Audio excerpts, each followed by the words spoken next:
Okay, folks, I'd like to call the meeting to order. We're on air. Today is November 16th. It is 9:29 in the morning. This is the regular meeting of the Third Laguna Hills Mutual Board of Directors, a California nonprofit mutual benefit corporation. So we'll call the meeting to order. We have a quorum. We'll now ask Director Bada if he would please lead us in the Pledge of Allegiance. Thank you, sir.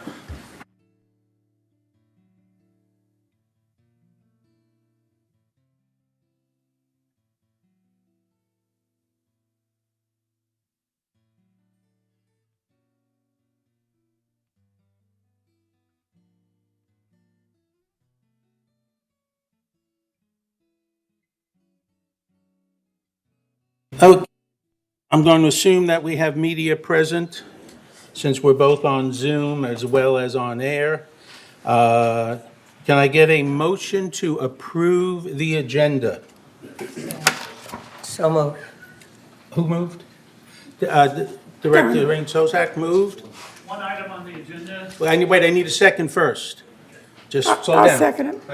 I see Director Bada seconds. Okay, Director Cook. On item F, I wasn't on the board on October 6th, so I can't give the report on the Mobility and Media Committee.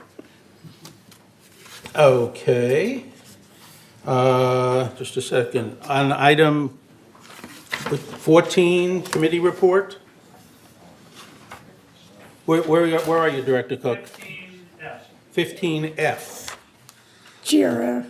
GRF, okay. All right. So we'll take that off. All righty.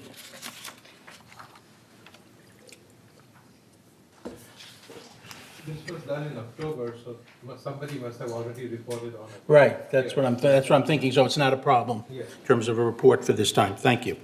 All right. Let me ask a question about the agenda first. There were a couple of changes to the committee appointments. Do we want to pull that from the consent calendar, or is everybody okay with the couple of minor changes that I submitted to everybody? Everybody's okay with that? Then we'll leave it on the consent calendar as is. All right, hearing no other adjustments to the agenda, Director Laws.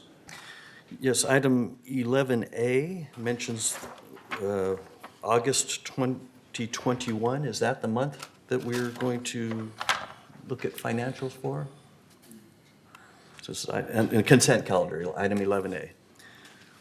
The financials for the month of August 2021 are being I see, ratified. so you're asking whether it's August 21 or September 21? Right.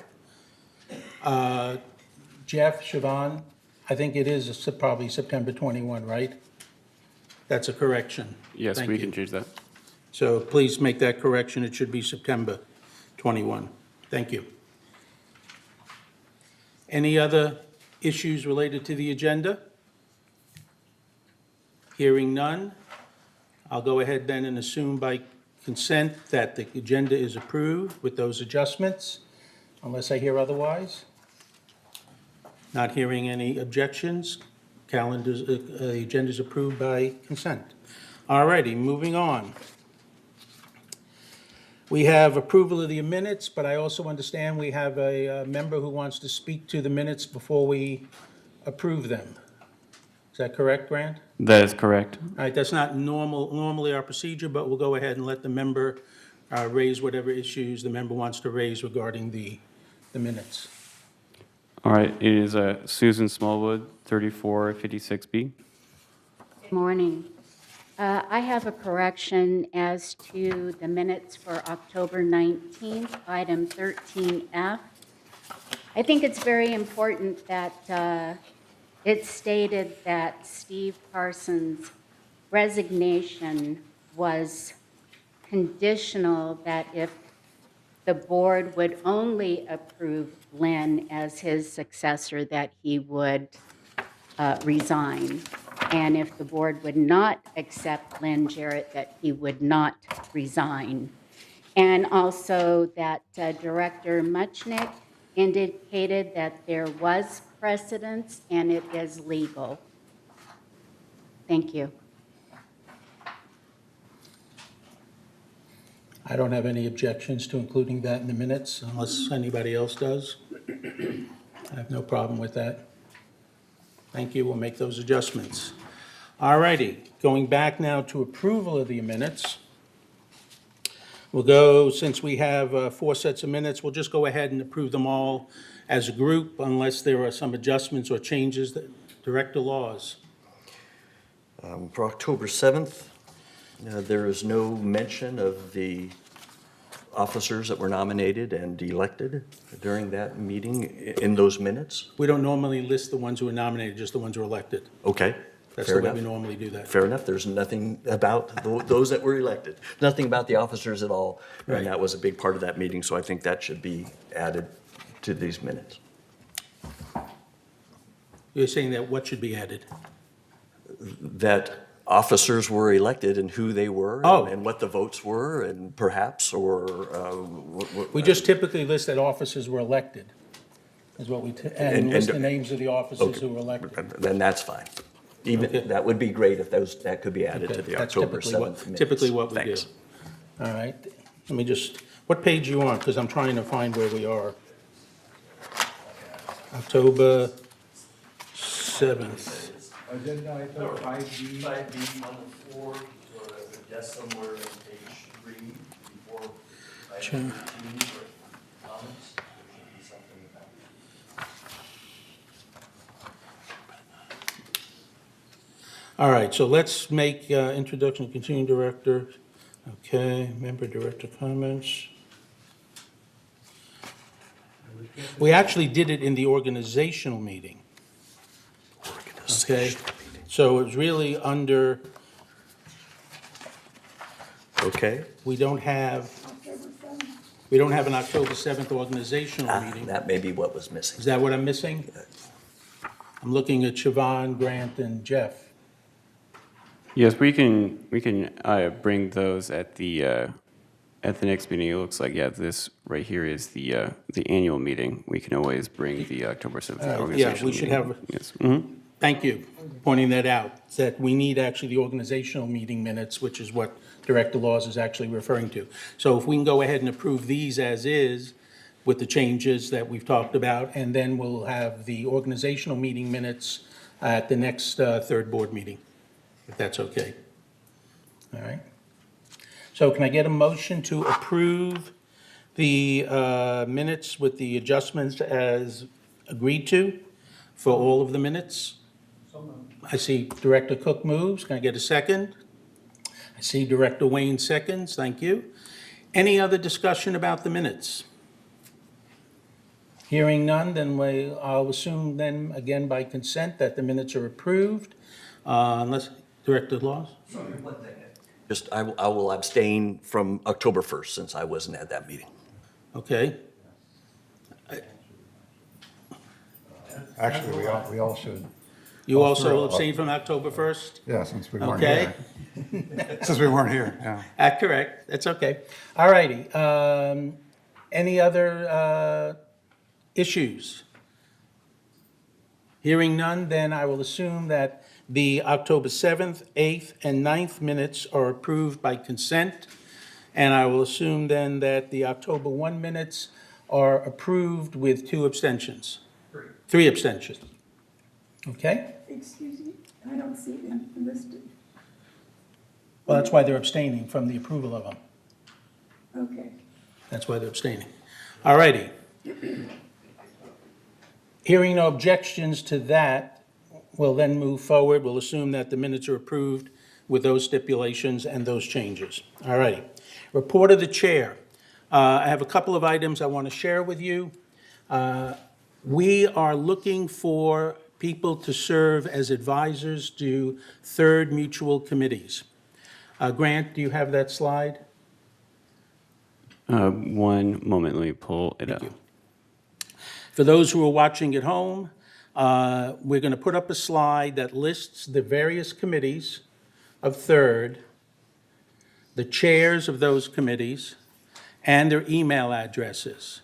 And if you are interested in serving as a member, as an advisor to any of those committees, we ask that you please submit a letter or a statement of interest, and then whatever credentials or expertise you have that supports your application to be an advisor on that particular committee. And we ask that you submit it to the chair of the committee. The chair of the committee will review the applications that are received. Are we having trouble getting that up, Grant? If we could have we could display it during the committee reports section, then we'll go ahead and have that slide ready. I just don't have it currently. Oh, okay. Well, let's take, okay, thank you. In tomorrow's email that goes out to the whole community, this is the topic for that email. So all of the committee chairs, the committees, and the committee chair emails are listed in that email that you'll receive tomorrow. So you'll actually have all of that in writing, and you'll have that information, so if you want to apply. And it indicates there that what'll happen will be that the chair of the committee will receive the information, will make recommendations regarding who should serve as an advisor. There are a limited number of spots for advisors. Not everybody who applies will be able to be accommodated. And then that chair will meet with me, we'll discuss them, since I'm the one responsible for making the official appointments to committees and then bringing it to the board for their approval. So that's the process that we will use for the selection of additional committee advisors. Director Laws. So the people that submit their email to the chair, when should they expect a response? Well, I'd like to have this process completed by our next board meeting. Okay. And as I indicate in tomorrow's email, they will receive an email response from me as to whether their application has been approved, accepted, or not. Is it possible for the chair who receives the email to at least respond and say, hey, I got your email? Sure, We'll be that's taking a look. very reasonable. Sure, Thanks. that's reasonable. Okay? And that's it for my chair remarks at this point. All right, we'll move on now to an update from the VMS board. Wei Ming, thank you for being here and presenting on behalf of VMS. Thank you. Good morning, everybody. I'm waiting for Brian to pull up the PowerPoint.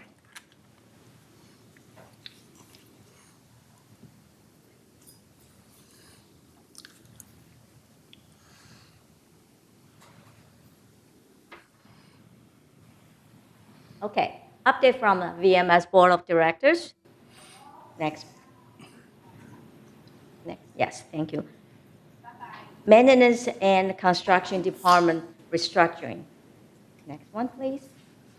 The M&C Department Administration recently had a restructuring, mainly the separation of maintenance and facility and engineering. There are many benefits of this restructuring. One, provide resources for process improvement. Two, enhance timely response implementation of board policy and directives, and also support teamwork and staff motivations. And it promotes strategic succession planning, and it also provides enhanced customer service for residents, resulting from better management oversight and improved accountability for service requests. So under MNC department, now we have two departments. One is facility engineering, the other one is maintenance. Okay, next slide, please.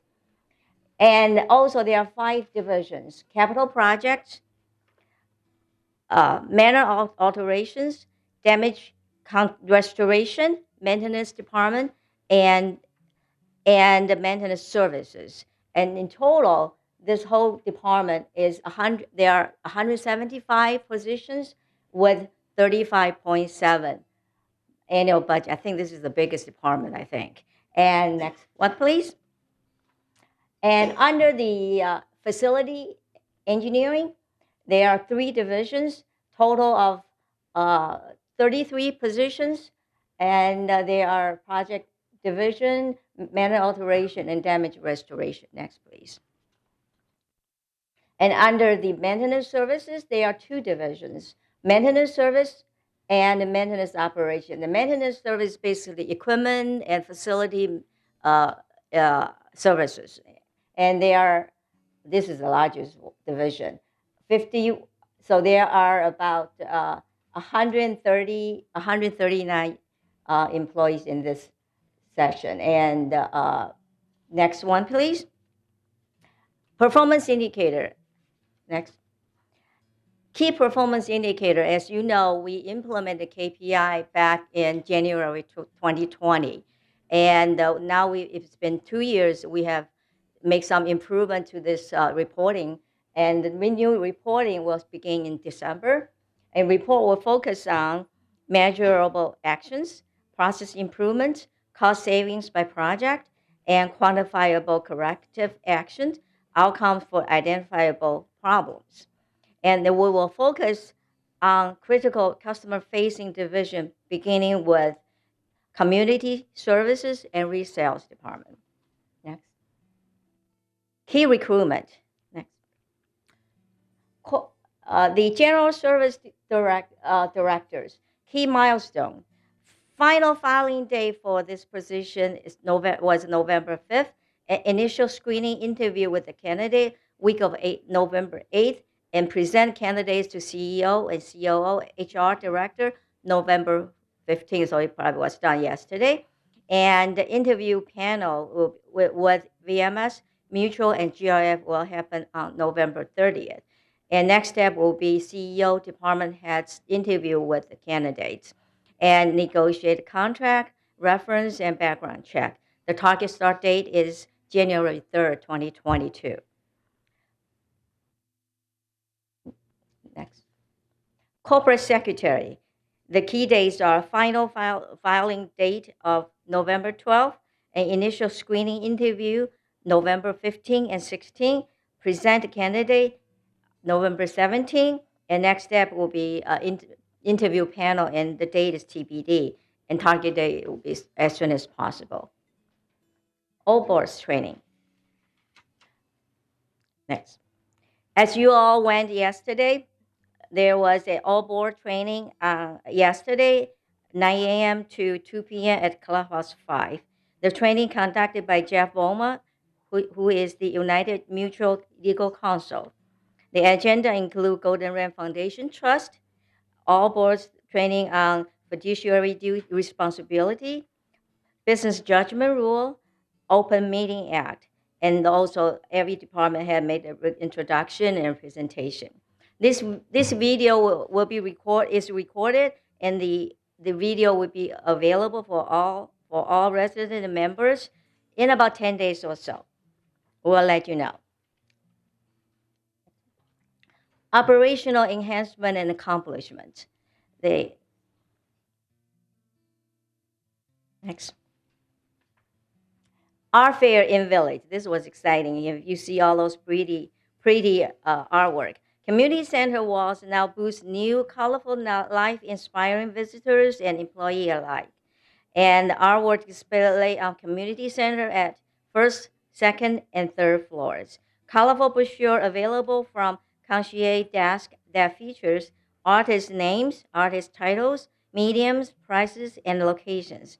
This is partnership with Laguna Woods Art Association artists and make this beautiful effort possible. Next one. Resell, membership financial evaluator.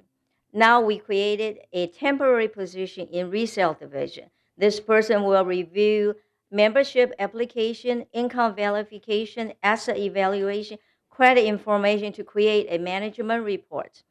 And expect the benefit of this individual with experience in loan modification and mortgage solution. We expect this will decrease resale package processing time by 30%, and it will also enhance customer experience. Next. Resale efficiencies. Implement administrative steps to streamline resale application process by requiring only credit report summary if FICO score is above 700 points. And first 3 pages of escrow instructions and summary page of each investment account document reflecting date, account owner, account number, and balance. And we also will be utilizing DocuSign for board approval for resale applications. Landscape customer satisfaction. So VMS are doing a lot of good things. Landscape implemented adjustment to increase customer satisfaction and reduce service requests. Scheduling clipping and leaf pickup for residents for Friday pickups, and created two-person ticket response crew, one for each mutual, to take action on services that can be completed in 30 minutes or less, and educating a resident about current service level. So that will increase the awareness of landscape crew when will they be serving their area. Next. Garden center water conservation.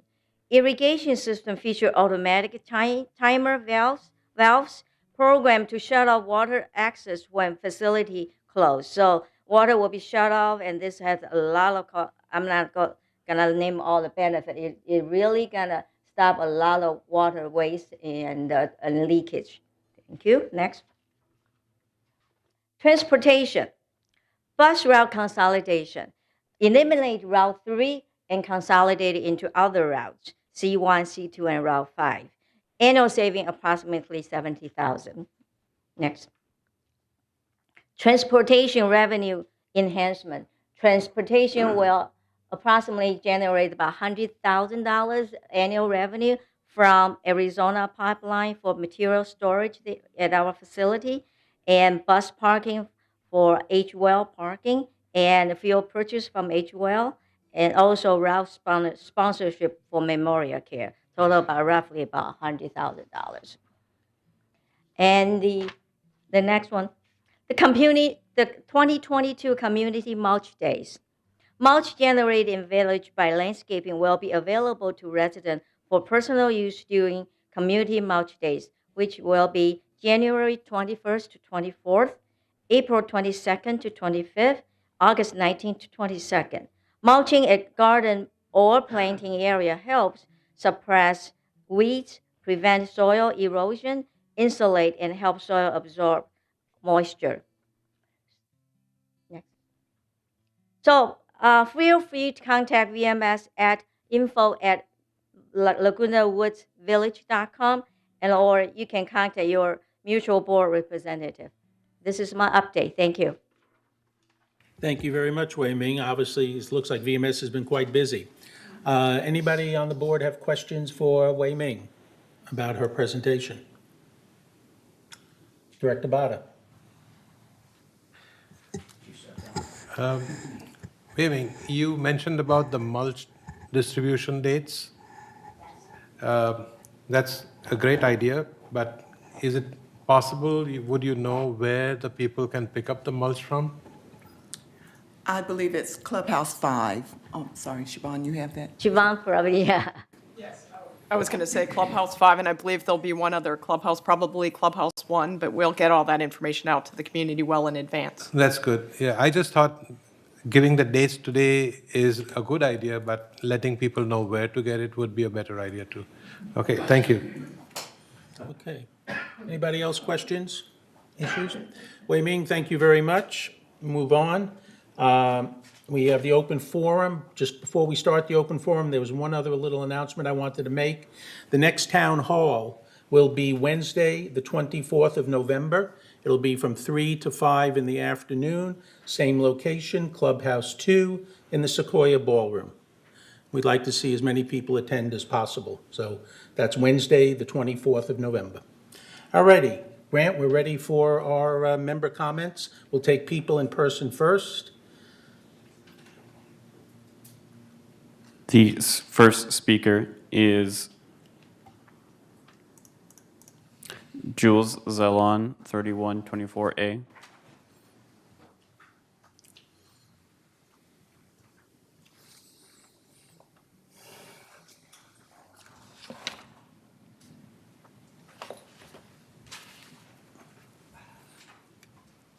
Good morning. There's a disconnect between the hierarchy on this board and us. David Sterling mandates how HOAs like ours operate. Neighbors get together to manage our own affairs. We elect 11 of us to make decisions. We don't want permanent directors, so we limit them to 2 terms. They get no remuneration, except maybe a free lunch once a month, and our thanks. Otherwise, you're no different from anyone else. The way we always contacted a director was to call their telephone number, write their personal email address, or send a letter to their personal residence. But such pedestrian ways of being contacted are not sufficiently dignified for our president's elevated status. I won't talk about the free cell phone we give him, because that's now on the agenda, or the free cell phone number. But I will talk about the free email address. What's the email address for Robert Muchnick? Now it's thirdmutual@lagunawoodsvillage.com. Robert Muchnick is now Third Mutual, and Third Mutual means Robert Muchnick. Hey, history buffs may remember the last time a head of government made that sort of claim. Louis XIV famously claimed, "L'état, c'est moi," I am the state, a phrase meaning someone with absolute power. So claimed his grandson, Louis XVI. Remember what happened to that head of government? He lost his head, didn't he? Well, I, for one, don't adhere to such an elevated status for any one person, and neither do the folks that I hang around with. Paying a few bucks a month for a lousy cell phone number doesn't bother me at all. What disturbs me a whole lot is that this guy presumes to separate his private life from his job as a director on the board, and that's just the point. You guys should never separate yourself as directors from your private lives. That's the beauty of our self-governing model. We're just a bunch of neighbors come together to make our lives as Laguna Woods inmates more pleasant, nurturing, and meaningful. I urge our glorious leader to pull in his horns a bit, and he could start by returning all the free stuff and begin acting like the rest of us plebeians. Just my 2 cents. Thank you. Thank you, Jules. Always entertaining. Thank you. The next comment is Bill Walsh, 3162C. Well, I have a couple of requests. My first request is I would like to ask the board to ask VMS to investigate the capability for a garden villa manor owner to install a 30 amp 220 volt circuit to be able to charge an electric vehicle in their parking slot. Okay, now I'm going to give you a little background. Only in garden villas can you do this. You can't do this in LH21s because they have carports, and those are on 110 circuits, and there's not a way to get a circuit that you can get to 220, okay? We'll eliminate that. The Energy Task Force was dissolved in March of 2020, and that was one of the items. And the energy consultant at the time felt that you could do that. You could put a 220 circuit in the garden villas off of their private electric meters. I'm not an electrician. I am not an electrical engineer. So you're going to have to ask VMS to investigate that. And I'm not even sure if VMS has an electrical engineer on staff that could do that. But I think it's really important. I just got off the phone last night with somebody in LH21, and they wanted to buy a Tesla. And I just said, you're going to have to go to a charging station to do that, because there's no way, you can't spend 3 days trying to charge your Tesla on a 110 volt. Enough said. If you could get somebody to do that, I think it would be really important for the community, particularly future sales. As people try to move here with electric vehicles, it's going to be really important, because garden villa manors represent about 20% of the manors in the community. Second thing, on that task force, we had put in we replaced walkway lighting in gates 5 and 6 with 3-foot tall bollards. And there were still dark spots, like 150 feet runs where there were no walkway lights in there. And one of the things we wanted to do in a follow-on, and we talked with staff about it, is to run circuits beyond where they are now so we could get more lighting in those dark spots. So it's something that somebody can let the VMS staff know, and they can maybe go out somebody can go out at night and look and see where those are, or you can contact me and I'll go out with you and we can walk through it. And the last thing, and I've got 11 seconds, is people have to remember that SCE is going to change the rate schedules for 2.3 million residents in their service area, okay? From whatever they have now, probably tiered rates, to time of use. If you want to be on a tiered rate, you're going to have to actually proactively fill out a form and let SCE know that you want to stay on a tiered rate, or they will automatically put you on time of use. Okay. So be aware of that. Thank you. Thank you. What gate was that you said about the bollards? Bollards. Oh, the gate for the, that you want to run the 150 feet? You said it was gates? Gates 5 and 6. 5 and 6, that's what I was looking for. Yeah, gates Thank you. 5 and 6, particularly, yeah. That's what I was 5 looking and for, 6. thank you. All right. The next speaker is Ming Seizai, 3096A.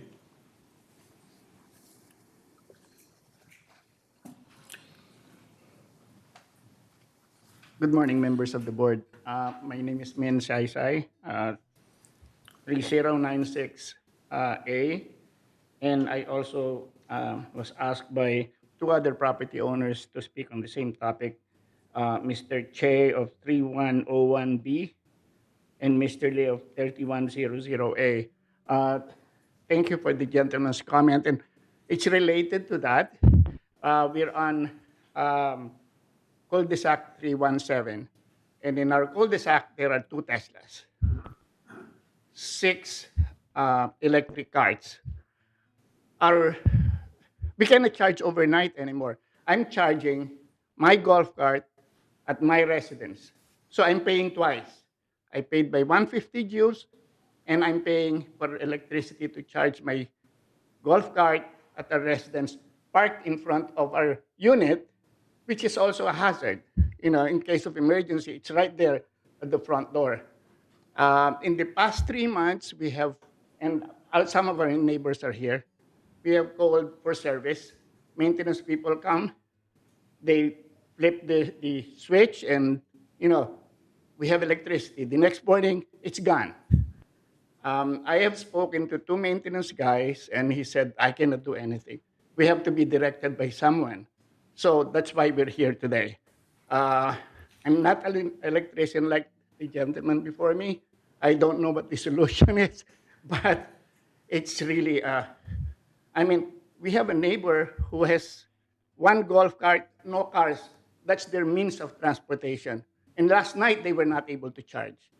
So if you can please have someone, I don't know what the process is, Mr. President, whether you assign it to a staff member or VMS, if you can let us know what can be done, please. 3 years ago, Mr. Frankel had this golf cart task force committee something, and I don't know what came out of that, but maybe we can have what is similar to the United, where they have carports exclusively for golf carts, where golf cart owners can rent a space, charge there, so we can, you know, it's just so inconvenient to call your neighbor, are you charging? May I charge? It's not what we paid for, and what, you know, we want to enjoy our retirement here. I have a procedural question, Mr. President. How do you handle this? At OCTA, they refer it to a staff member who, Okay, first, your time's up. As soon as we're done with all the member comments, we'll give a direct response to you from one of our staff members right now. So just at the end of all the member comments, we then answer the comments. Okay, Okay, one so if last you just, thing. 2 seconds. The lamppost in front of our unit, 3096A, 2 lamp posts are not working, so it's dark at night. Thank you. Thank okay, you for your time. Thank you. 303133. All right. The- I can help this gentleman. Well, we'll wait till afterwards, okay? All right. The next speaker is Apollonia Blenski, 3097B.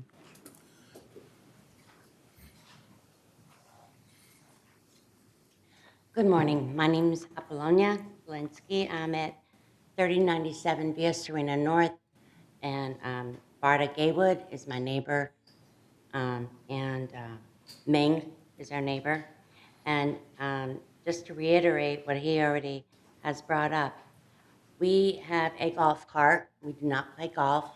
We use the golf cart for transportation, to get to shopping, to get to doctor's appointments, things that we need to do on a daily basis. And it's really nice to have one. We enjoy it. But up until, it's been going on, randomly, electric is gone. We won't have a golf cart in the morning when we need to get someplace. We've missed a doctor's appointment. And there are 6 golf carts being charged in that area and 2 Teslas. Now, the engineer's been out there, the electrical engineer's been out there, and he's come to flip the switch, and he said he's been begging for a couple of years now for the electricity to be upgraded because it was not designed for the electric cars. I mean, we need to get with 2021 and get out of 1960 because they're going to keep coming. It's the wave of the future. And I don't think we should have to be drawing electricity from the house. Number one, it's dangerous. My roommate, someone else coming to the house, trip on the cord, the extension cord, whatnot, and then we have a broken hip, a broken elbow, whatever. I think we need to get up with the times, and we shouldn't have to be parking our golf cart to be charged at the house because we pay for that space. We pay $150 for the electric, and I think we pay HOA fees, and this is part of why we love living here. So, let me see what else. I think that's all I have to say. Thank you. Thank you.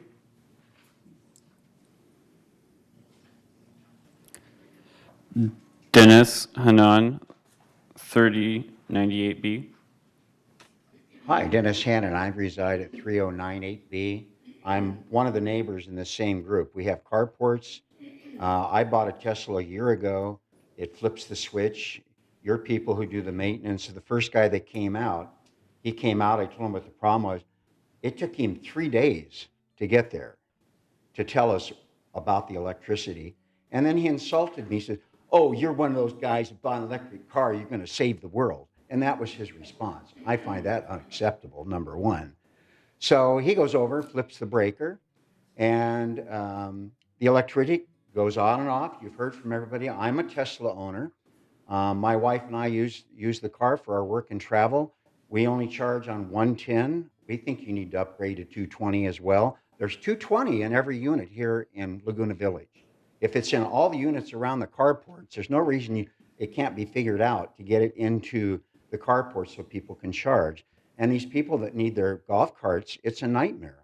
We have 2 breakers for about 70 cars.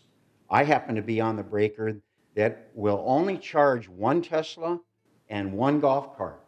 If Min plugs his in, the whole system goes off, and it's another 3 days or 4 days before somebody sends a guy out. That's unacceptable.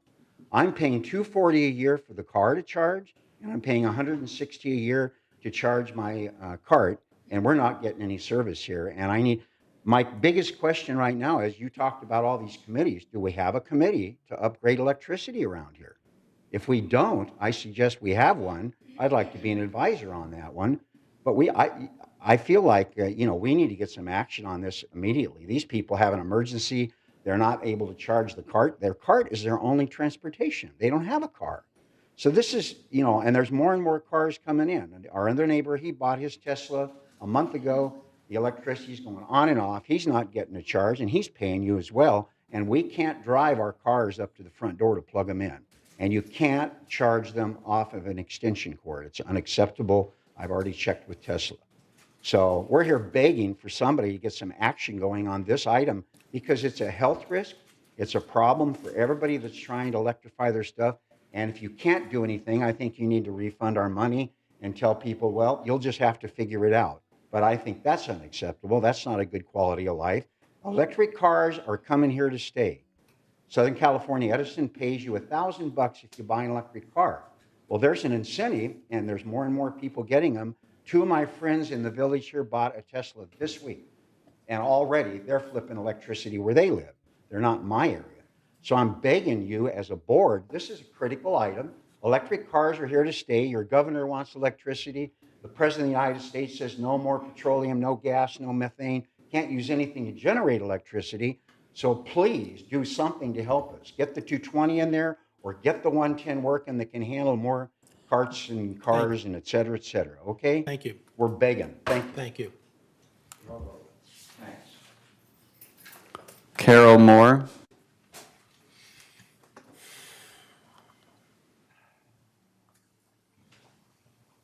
Good morning. Before I start, I noticed there's not consistency with cutting people off. One person, you allowed him to extend well beyond his time, and then you cut other people off, and I would ask for consistency on that. I'm here this morning, and I really wanted to ask your help, and it has to do with the turmoil, and I think you're all aware of the turmoil. We saw the election results. Overwhelming number of people voted new people on, so change is obviously on people's mind. We have 3 different groups already. We have Good Governance Coalition, we have Concern, and we have Village Voices. 3 groups asking for change. We had a resident at the last meeting speak to the legal issues and voiced an opinion about what was occurring. That person again appeared at the town hall meeting, and the responses to that have been, they don't comport with the facts. So I'm asking, most of you probably are aware of the Green Book. Pardon me. Pardon me. The Green Book lists the budgets, and it shows the line items for which we're all concerned with, and that happens to be, and this is where I'm asking for your help, has to do with the cost of property insurance. If you look at the Green Book over the last 5 years, look at the last 5 years, and it appears that the cost of insurance has gone up only $2.47. I don't think anyone believes that, but perhaps that's true. I don't know. What I'm asking is, it also shows over the last 5 years that insurance total amount paid by Third Mutual is only barely, it's not even $319,000. That too doesn't seem to comport with what you were saying. So instead of having town hall meetings, we don't need that. We also don't need more discussion. After this, I'm not asking for any discussion. I'm asking you to produce figures, and I'm asking you to produce the figures that show 5 years, and it takes 5 columns, 5 years of what you've shown in the Green Book, because this is what we depend on, it's what lenders look at, and the 5 years that are shown in the Green Book, the per man or per month, then 5 years of the total insurance, and then the 5 years of the actual per man or per month that you indicate is different, and the 5 years of the total. So please I don't want any more comments and discussions because those go different places and they don't align with facts. Let's have numbers, and please post this on the website. The true figures of manner per month that we are paying for property insurance, the true figures of the total insurance that we have paid for the last 5 years. Thank you very much.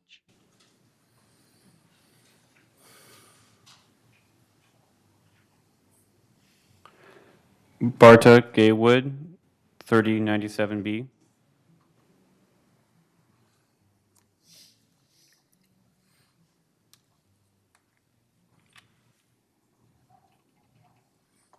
Everything has really been said. Lucy and she takes care of me, so she has stated very well our case about the golf cart, and Dennis did a beautiful job. Anyway, yes, we definitely need the golf cart. I need the golf cart. It would be impossible for me to get anywhere without it. And I do a number of things, at least I'm trying to at 89. Please, please help us with this. We can't charge it at the house. Maybe I'll fall over the hose, who knows? I probably would. We just would be very grateful if you could do something about this. Thank you. Thank you. Susan Smallwood, 3456B.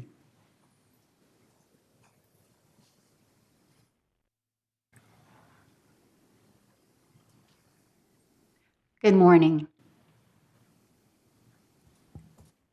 When I walked in on October 19th, it was exciting to see that members were concerned, residents were concerned, and they showed up to the meeting.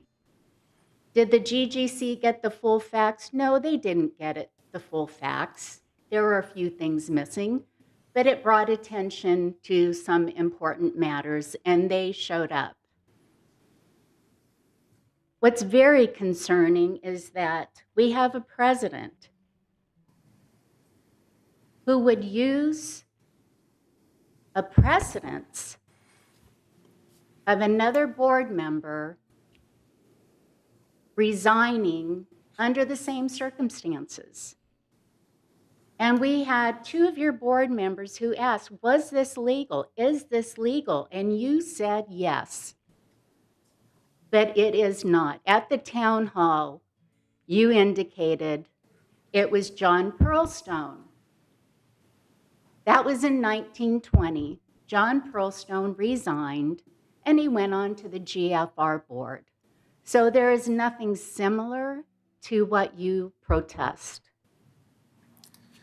In fact, I went back to the minutes, and I see that Director Pearlstone attended. His last attendance was July 20.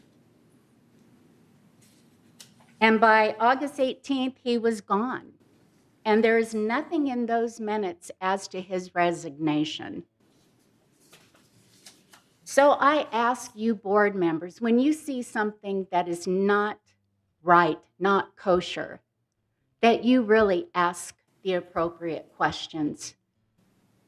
I have to say, this must be something in your ethics for your directors that you have to sign something, because this violates, and this is why residents are so angry. Thank you. We have 4 email comments, if we could read them at this time. Sure. Please do. Good morning. First email, Barbara Garnos, 3032N. At the October board meeting, I said that compliance ignores members' requests for enforcement against common area violations. At that meeting, I was told that someone would get back to me. I waited a full month and have not heard a thing from anyone. J. Leslie, 3024D. Dear Board, my name is Jay Leslie. I'm a third member and work as a certified HOA manager. To retain my manager certification, I take continuing education, which includes legal courses. I also head up a group in the village called Concern, whose mission is to protect our architectural and landscape integrity and eliminate eyesores. When members can't get satisfaction at the management level, we've come to the board, hence my member comment today. At the September 21 and October 19 board meetings, I've asked how often routine termite and rot inspections are done. General Manager Jeff Parker responded, but each time gave a vague answer. Essentially, he did not answer my question. I have transcript of these responses. At the second meeting, his stonewalling prompted an audience member to shout out, asking how often the inspections are done. Still, he did not answer. Mr. Parker said he relies on residents to let him know if there's a termites or rot. Does he really think that's an adequate substitute for licensed termite and rot inspections doing the inspections of our common area? Proper inspections by people licensed by the California Structure Pest Control Board are needed for early detections of termite infestation and dry rot, which cost this community millions of dollars a year. At the October meeting, VMS Chief Operating Officer Siobhan Foster said the Maintenance and Construction Division head, Manuel Gomez, would contact me. He never did. Why is Mr. Parker suppressing this information? Is he intentionally under-maintaining the village and not doing proactive termite and rot inspection so that neglected maintenance leads to a more damage and bigger jobs for vendor, which create bigger kickbacks to management? Is the under-maintenance a way to prepare parts of the village for redevelopment and kickbacks that come from developers? These are fair questions which I and other members are now asking, especially because Mr. Parker has given no good reason to delay timely and proactive termite and rot inspections. As any HOA board knows from its fiduciary duty supervising a management company under California law, managers may indeed take kickbacks. Yes, to be clear, managers may take kickbacks. Is management taking kickbacks now? So for the third time, I'm publicly asking Mr. Parker to clearly and unambiguously state how often routine termite and rot inspections of our common area are done. If anyone is concerned about this matter or anything that impacts the architectural and landscape integrity of our village, please contact me at jlad9@comline.com. David Cho, 3091D. Dear board members, I have written to the General Manager's Office of Laguna Wood Village regarding people not picking up after their dogs in the area I live twice, once in July and once in October. It seems that the area I live have turned into a place where people take their dogs out and let them poop. People do not pick up their dogs' poop. I myself have picked up several times even though I do not have a dog. At one time, the poops were tumbling around at 3 different places near the crossroad of 3091, 3092, 3093, and 3088 via Serena North. Lately, I have to pick up dog's poop every other day to keep this area clean. It seems that somebody or more people is doing it habitually. I suggest putting up a signpost and sending out a notice to the people in this neighborhood. After receiving my email, Catherine Laster at the office said, "You are requesting an expenditure that staff is not authorized to make without board approval, so you will need to communicate directly to the boards for their consideration. That's why I'm writing to you, board members, for your help. I think something must be done to keep the area clean from germs and viruses. I again suggest you put up a signboard in this area since no one is going to watch this area 24/7. Thank you for your consideration and prompt action to this problem." Karen Shore, 40123G. Dear Board, below is the letter submitted anonymously to me through Village Voices, an advocacy group made of Laguna Wood Village residents. As a member of Village Voices, I wish to share the writer's concern with you today. The letter reads, "Dear Ms. Shore, I understand your group, Village Voices, help residents with issues. I have an issue. It is regarding possible kickbacks to management. Now that our dues are going up and I'm being priced out of living here, the question needs to be asked. California Business and Profession Code 11504 states that a person who provides the services of a common interest development manager to an association shall disclose to the board whether or not the manager receives a referral fee or other monetary benefit from a third-party provider. California Civil Code 5375 states, a common interest development management firm shall disclose in writing any potential conflict of interest when presenting a bid to an association board. Conflict of interest for purpose of this section means 1, any referral fee or any other monetary benefit that could be derived from a company providing products or services to the association. Second, any ownership interest of profit-sharing arrangement with service provided, recommended to, or used by the association. Ms. Shore, how do we find out if VMS is truly working for us and that there are no kickbacks or other conflict of interest? Thank you for looking into this. Signed, Anonymous. Final comment by Karen Shore. I find this resident concern about kickbacks going to employees potentially a problem, as our past management company has been accused of taking kickbacks and residents were angry. California law indicates that any monetary benefits provided to VMS must be reported to third board. What process that third boards have ensured that kickbacks are not being received by employees? The VMS board has the responsibility for the operations of VMS. The third board has responsibility for the financial well-being of our mutual. Third mutual board should review all bids for any contract. By reviewing all bids, our board shall come to an understanding as to why VMS staff selected a particular bid and why that bid is in the best interest of our mutual prior to approving any contract. This concludes the members' email comments. That concludes all member comments. Okay. Where to start? Kush, you want to address the folks with the charging issues? Yes, thank you. I was going to exchange my information with theirs so that I can stay in touch and get the details and work with the staff to resolve the problem. Okay, just for the folks in the audience who brought up the issue of charging, Director Bada is chair of the Golf Cart Parking Committee. So he's the one who would be able to best address this issue and work with you to hopefully try to find some reasonable resolution. But it's not just a problem where you live, it's a problem in lots of places within the village. So it's something that we have to also figure out how to address in general. And it's something that I think also that the Energy Group is working on as well. So it's not just the golf cart parking, it's also the Energy Group, which is chaired by Director Engdahl. Director Lewis, you want to make a comment? Well, the only comment I can make is to agree with you that it is a village-wide problem.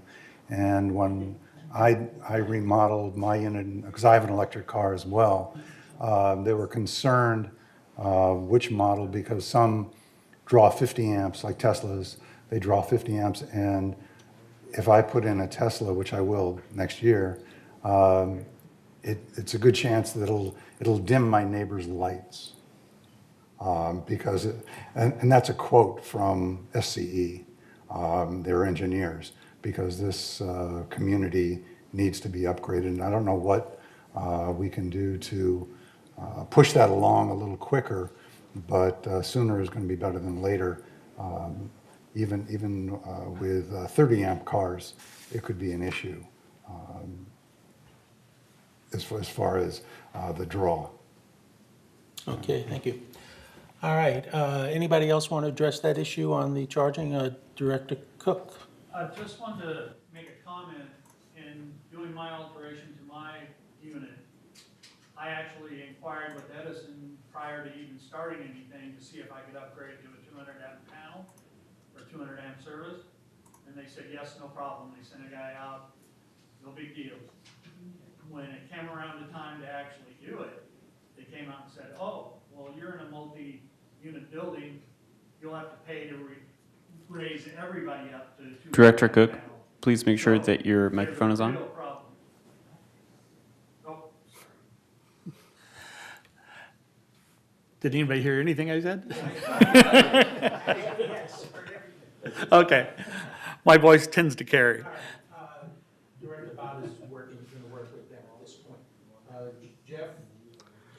The only thing I wanted to also mention is that we can certainly have our staff get an electrical engineer. Bart Mejia, who is our deputy director over projects and was hired as our energy engineer to take a look at that.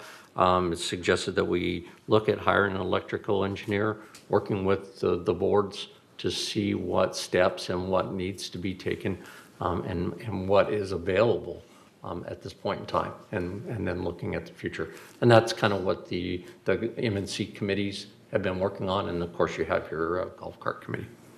Right, and it's a larger problem. Also, we have Bill Walsh's recommendation regarding the Garden Villa buildings. So we need to take a broader look at this issue in general, because it's something that we are going to have, we are dealing with. Electric cars are here to stay, and probably there'll be even more of them as we move down the road, no pun intended. And we're going to have to figure out how to upgrade the service within the village. I don't know where the money's going to come for that, but it's something we'll have to deal with. Director Lewis. Well, this is really a two-step problem. I mean, we can upgrade within the village and put in 200 amp panels like I did, like Jim wants to, and most people need to because that's the new standard basically for a home is going to be a 200 amp panel. But it's the supply of energy from SCE that's going to be the bottleneck. We can do everything correctly here, but if we can't get a bigger pipe, basically, to deliver the energy, there's going to be a severe issue. So I don't know which committee maybe the Energy Committee can contact SCE or VMS. I'm not sure which way it should go, but there needs to be some pressure applied to get this done, to upgrade the community, to get a bigger pipe for electrical. Thank you. Director Bada. I know I haven't heard everything that you guys were discussing while I was taking information, but I happen to have an email from a Tesla owner that Tesla is willing to install 10 or 20 whatever they call high-speed chargers, superchargers, at their cost, and willing to share the revenue with us if we have the land to provide for them. So I think maybe a few of us should get together, discuss that, and see if this is a viable, feasible thing that they are offering to do. Depending upon where we can do it, maybe a clubhouse, parking lot, or something. Let me stop you. GRF is looking into the whole issue of the charging stations, because we said we did not want to install any here within Third Mutual at this point in time.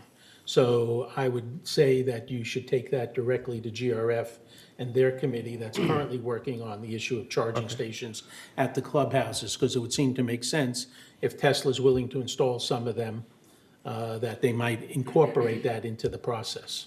Sure. But I don't think it's a Third Mutual issue. It's kind of beyond us at this point in terms of the location issue. Any kind of help is good for our members. Right. All right, moving along, trying to address some of the other issues. Jeff, did you want to address, or Sharon, any of the other issues? I have a few. Siobhan may want to, if I'll let her talk a little bit more about the response to Bill Walsh, and because I know she has that. With regards to the response to Jay Lessie on the issue of the termites. Again, I will state, as I've stated before, our inspection process is that we conduct termite and dry rot inspections as part of our 15-year prior to paint program and our 7.5-year top coat breezeway replacement program. That's how we do our termite inspections. We also take termite inspections on a case-by-case basis by anybody that is working on our staff that sees it or any resident that reports it. So in both cases, we do that. The M&C committee will be reviewing this issue of termite and dry rot inspection frequencies at their next meeting, because we requested that they do that. And I also want to note that we asked our staff to go out and talk to 2 independent vendors with regards to what it would take, because Mr. Lessie indicated that there are people out there that would be free annual inspections. As you know, we have a very large organization. We got 2 quotes for $200,000 to $250,000 a year to do our termite inspections. If you wanted to move in that direction, that'll go to your M&C committee. The information will be there, and the M&C committee can make a recommendation back to the board if that's something they want to look at. Jeff, let me interrupt you a second on that. Sure. One of the things that the M&C committee has been talking about, because they did start to address this issue at its most recent meeting, and that has to do with the idea that, yes, we think that there needs to be more frequent termite inspections, not once every 15 years. We think that's too long in the process. The fact that we got quotes for $200,000 to $250,000, that was to inspect, if I understand correctly, all 1,400 buildings on a yearly basis. So what the M&C committee is looking at and going to talk about the next meeting is maybe some portion of the buildings would be inspected every year, not every building every year, and therefore maybe there'd be, a certain allocation of dollars for those inspections, because first of all, every year we paint a certain percentage of the buildings now, so those buildings get inspected. So if you deduct those from the total of the 1,400 and you look at what's left and you say, okay, if we inspect the buildings once every 5 years, what's that going to cost us, and how much of that 200,000 to 250? That might be something that is something the M&C committee is looking at.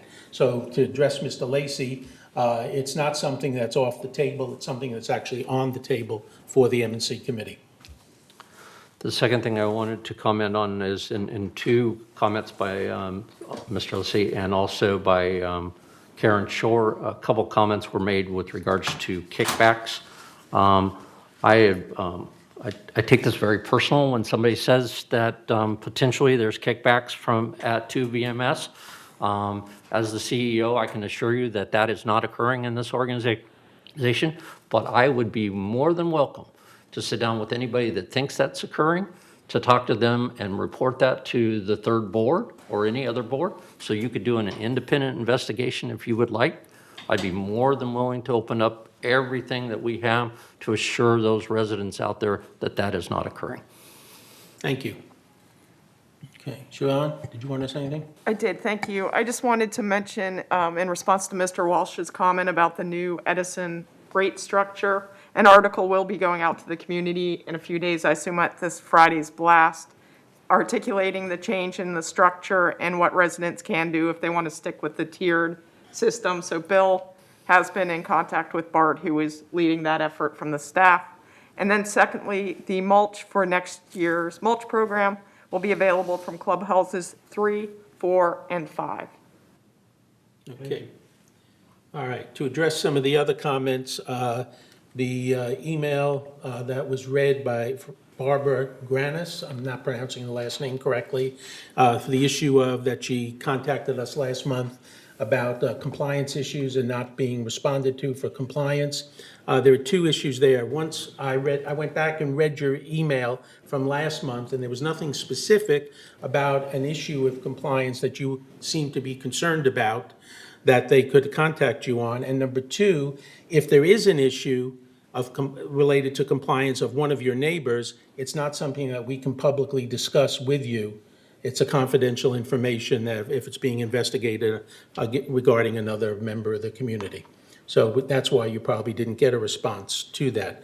As for the dog poop issue, that's not just an issue in that particular location.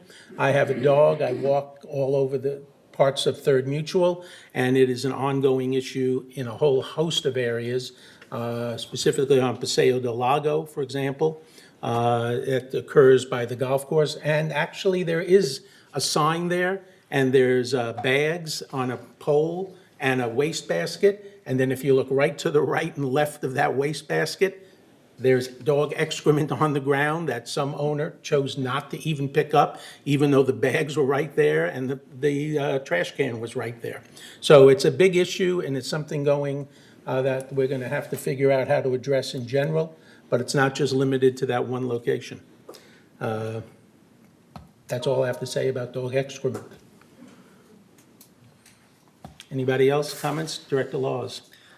Yes, I was just going to respond to Mr. Zelon's comment about a personal email account. I have created a personal email account as a third board director, and that's the account that I'm sharing with all residents. I created that so that it's separate from all the other spam, personal emails that I get so that I can look at this one first and foremost, respond to any issues and questions that I get in a very timely manner. So I don't think it's inappropriate to have a separate email account for a director. Perhaps it's the name of the email account that you're have issues with. I believe that President Muchnick has mentioned that that email account will go to the next president, whoever that is. So it's just a common email that will be shared to all residents. They don't have to remember who the president is at this time. They can just send all of their issues to that email account. So if that helps any, there you go. My 2 cents. Okay. That takes care of member comments at this time. We'll now move on the agenda to the CEO and COO reports. Thank you. To the chair and to the members here, good morning. Quickly, I have 3 items. Just wanted to quickly remind people that unfortunately COVID scenario is still around and out there in the world and in our community. Cases in Orange County have seen a rise in the last month as opposed to the decline that we were seeing. Over the weekend, we had over 705 cases in Orange County. In the village here, which includes all of Laguna Woods, we've seen 555 cases, up from 537 last month, and also unfortunately, one additional significant, and that is a death in a community, and we're now at 56 deaths in the community. And when I say community again, I'm talking about the whole city of Laguna Woods. 175 hospitalizations last month. They're now up to 204. ICUs were at 34. We're now up to 56. So we're seeing a little surge again in COVID numbers. So I just wanted to report that. The second thing I wanted to report is nominations are now open for VMS board positions. Those applications and candidate statements are due to the corporate secretary by November 30th at 5 p.m. And that opened up yesterday. And then last, in the breeze, we have sent out our first information bit about the organic waste process that is coming to the community. And I know Director Wayne has a little bit more information that he's going to provide, so I don't want to say anything more than that, but the staff has put information out in the breeze, and we'll continue to do that in the future. And with that, I'll turn it over to Siobhan. Thank you, Jeff. Honorable President, members of the board, this morning we're pleased to share with you the VMS Recognition of Excellence Awards. This program is offered in fall and spring to our VMS employees who have done an outstanding job by demonstrating exemplary customer service, achieving great results on a project, or going above and beyond the call of duty. This morning we are sharing recognition of employees in security, the CEO's office, and broadband. The Recognition of Excellence Awards are offered twice a year in spring and fall for outstanding employees who demonstrated excellent customer service, achieved great results on projects, and went beyond their regular job duties. Usually the program is held in the boardroom on the first floor. However, due to COVID concerns, we offer this special video presentation. James Matthews, dispatcher, nominated by Dan Lurie. James Matthews has shown his worthiness for the Recognition of Excellence Award by demonstrating his own consistently high standards. A dependable self-starter with a strong work ethic, he obtained his POST, or Peace Officer Standards and Training, as well as basic and supervisory dispatcher certificates on his own time and his own expense. He exemplifies being the best he can be in his assigned position. He is frequently called upon to participate in security dispatch interviews. Security management has received numerous compliments regarding his outstanding customer service. James is often tasked as a training officer for new dispatchers. He possesses high levels of awareness and initiative. For example, If equipment issues arise, he immediately notifies appropriate personnel to resolve the matter as quickly as possible. James communicates major event information to his superiors with excellence. Respected by his peers who know they can rely on him to get the job done, James deserves this award. Roman Lozinski and Nancy Duenas. Membership Counselors. Nominated by Maria Popescu. Roman Lozinski and Nancy Duenas are valuable representatives of the VMS organization and community services team. They are a dynamic duo charged with reviewing multiple financial documents needed to verify whether applicants satisfy the financial qualification policies established by each corporation. Recognized as essential workers, they reported to the office daily throughout the pandemic, balancing their diminished workload to provide service-focused responses to both internal and external customers.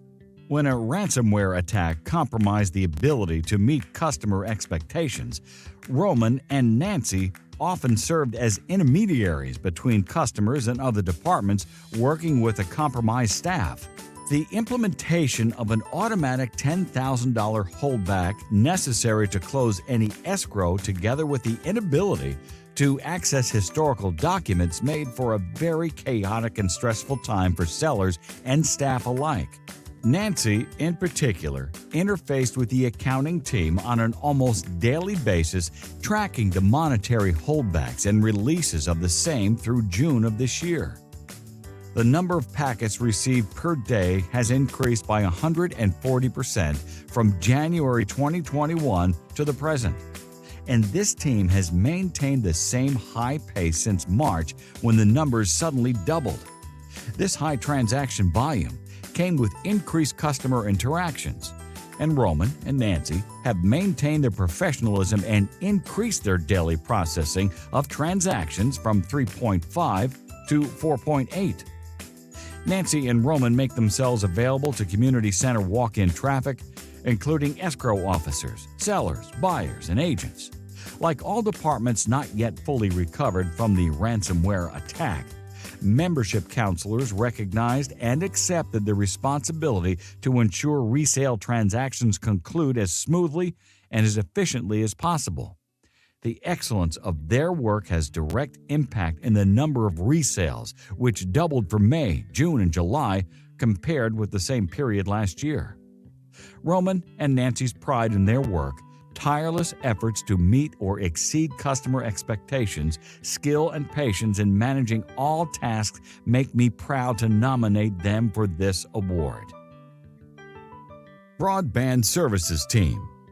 Veronica Cole, Mark DeBinion, Hank Deming, Dwight Griffith, Lupe Hinojosa, John Nadel, Jorge Rodriguez, Lee Vasquez, nominated by Paul Ortiz.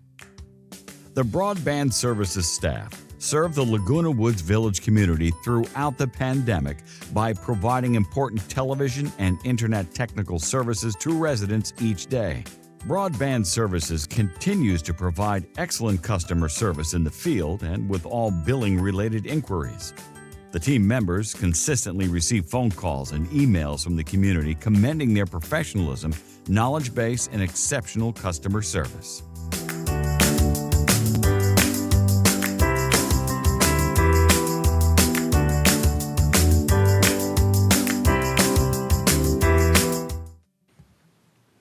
Is that it, Siobhan? Yes. All right, it's very nice to see that we have so many employees who deserve to be recognized for the quality of their service, so thank you for doing that. Next is the consent calendar, but there are two things I'd like to say before we get to the consent calendar. One is that in response to Carol Moore, I meant to give a response to her statement. We will take a look at putting together that kind of chart for her and for the members. I guess the one question I really had, and I'm sorry that she left, is that she was quoting figures like $319,000, and I'm wondering if she was just missing all the zeros because it's reported in hundreds of thousands of dollars. So it would be $3,190,000 rather than $319,000. but I'm not sure exactly what she was referring to in which page of the Green Book. But, because our insurance has been considerably more than 319,000 just for property alone. So, yeah, we wish it was 319,000. But we'll get that chart together for her and for the members. I did want to say that. All right, moving to the consent calendar. Actually, it was only one item. Moving to the consent calendar. I'd like to get a motion to approve the consent calendar with the minor adjustments as follows. Under the committee appointments, on the parking, golf cart, and task force, Mark Laws would now be a regular member, not an alternate member, as it's indicated on the sheets that are in your packet. And under GRF, the M&C committee, John Frankel would now be listed as an alternate. And then under Clubhouse 1, he's listed twice, once as a member and then once as an alternate. So please remove him as an alternate under Clubhouse 1. And that would update the committee structure.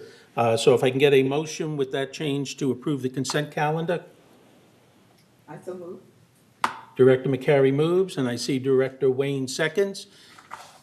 All those in favor of the consent calendar with that minor modification, please signify by saying aye. Aye. Opposed? Consent calendar is approved. All right, unfinished business. Entertain a motion to approve a resolution.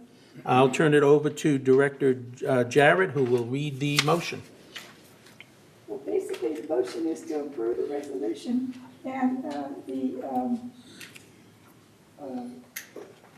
need a motion because it was on 28-day review and it's been approved. Okay, can I get a motion to approve the 2022 collection and lien enforcement policy? Can I get a motion, please? I see Director Rain Sozak moves. Can I get a second? I see Director Carey seconds. I would like to make one minor adjustment to that. Let me get to the right page. It has to do with page 3 of 30 under the reminder notice. In that first paragraph, there is a sentence that says, a reminder notice may be sent to the member.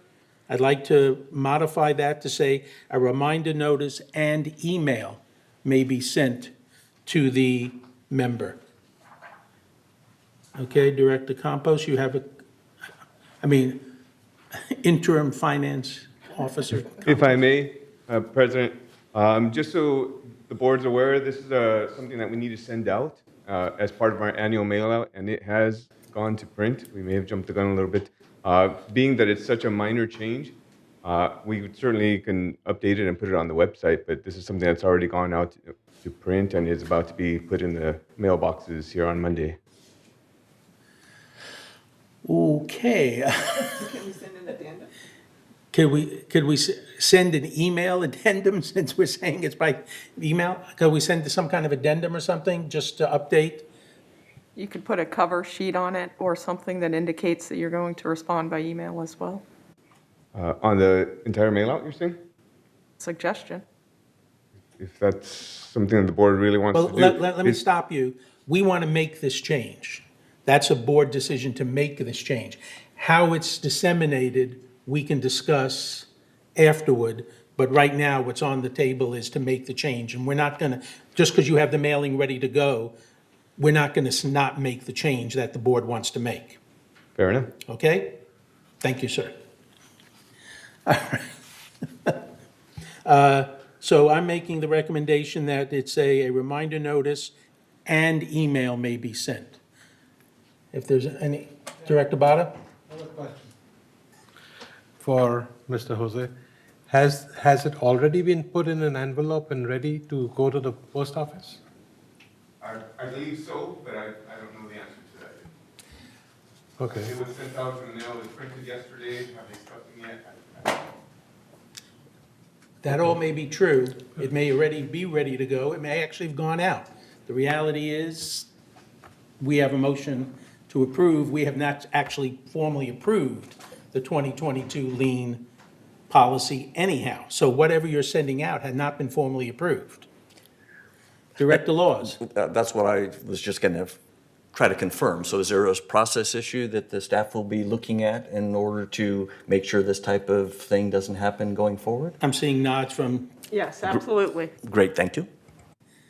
and I do understand that the finance officer was under a crunch to get this information out, that legally it has to be out in a certain time frame. So I do understand that, okay? And normally we would have approved this the previous month, but because of discussion by board members, we're approving it today. So that creates the dilemma. Do I hear any objection to adding that the modification and email? If I hear none, then that's the modification I will make to that. So we have a motion on the floor with that modification to approve the 2022 lien enforcement policy. Is there any other discussion about that policy? Director Engel. By notice, you're assuming that's a written notice, or do you want to put the word written notice in there? I mean, email is a notice, but you're covering it, especially with email. You might want to define the other kind of notice a little better. I have no objection to that. So you want to say a written notice and email? A written notice. And email may be sent. Yeah, and email. I have no objection to that. Do I hear or see anybody objecting to changing the wording to make it a written notice and email? I see everybody nodding in agreement. I think we're okay with that. Thank you. Any other discussion? That also appears, just so you know, on in the other document, in the final document, it appears on page 17 of 30. There's a clean document following the red line document. It's in both places. So the change would take place on 3 of 30 under agenda item 12A and under page 17 of 30 under agenda item 12A. That's the two places that change would take place. So now it'll say written notice and email. Okay? Director Bada. So I have a suggestion. If the accounting department, due to their time crunch, have already sent it for mailing, could we make this like a separate mailer? We've done this in the past. We have a motion on the floor to approve the policy. That's a separate issue, so at the moment you're out of order in terms of you're not addressing whether we approve or not approve the existing proposal that's on the floor. Sorry, I'm So hold thinking that, way please. ahead. All right. Any more discussion about the motion to approve the lien policy for 2022 with the change on both places of notice, written notice, and email? Hearing none, then I will assume by consent that the motion is approved unless I hear otherwise. Anybody object? Hearing none, we now have a 2022 lien policy. Now, Director Bada, you want to address an issue? Yes, so as I was saying, that since it will get mailed without the corrections, we could send out a separate mailer to request the residents to attach it with the mailer, and then they will have the correct information. That's one method. I'd like to leave it to the VMS folks to figure out how to best inform the members of the minor change at this point, rather than stipulate a separate mailing or anything else, because the expense of a separate mailing is probably so. Okay? Whatever. Okay. It's just a suggestion. Yeah, and they you know, they'll address it. All right. Entertain a motion to approve a resolution for a stepping stone policy. It has already passed its 28-day Right. review, so it's ready for a motion. All right, we're ready for a motion on this policy. Can I get a motion? I'd make a motion to approve the stepping stone policy. Okay. Can I get a second? Second. Okay, on this policy, and I'm looking at page 3 of 10, under agenda item 12B, I'm looking at now, therefore be it resolved. November 16, 2021, the Board of Directors, blah, blah, blah, blah, request form and consideration, I'm sorry, under resolve further, next one down. Stepping stone installations not approved by variance shall be removed upon resale. I have a problem with this because that means anybody could put in what they consider stepping stones, not apply under the new rule, and there's no requirement that they would have to remove it until the resale.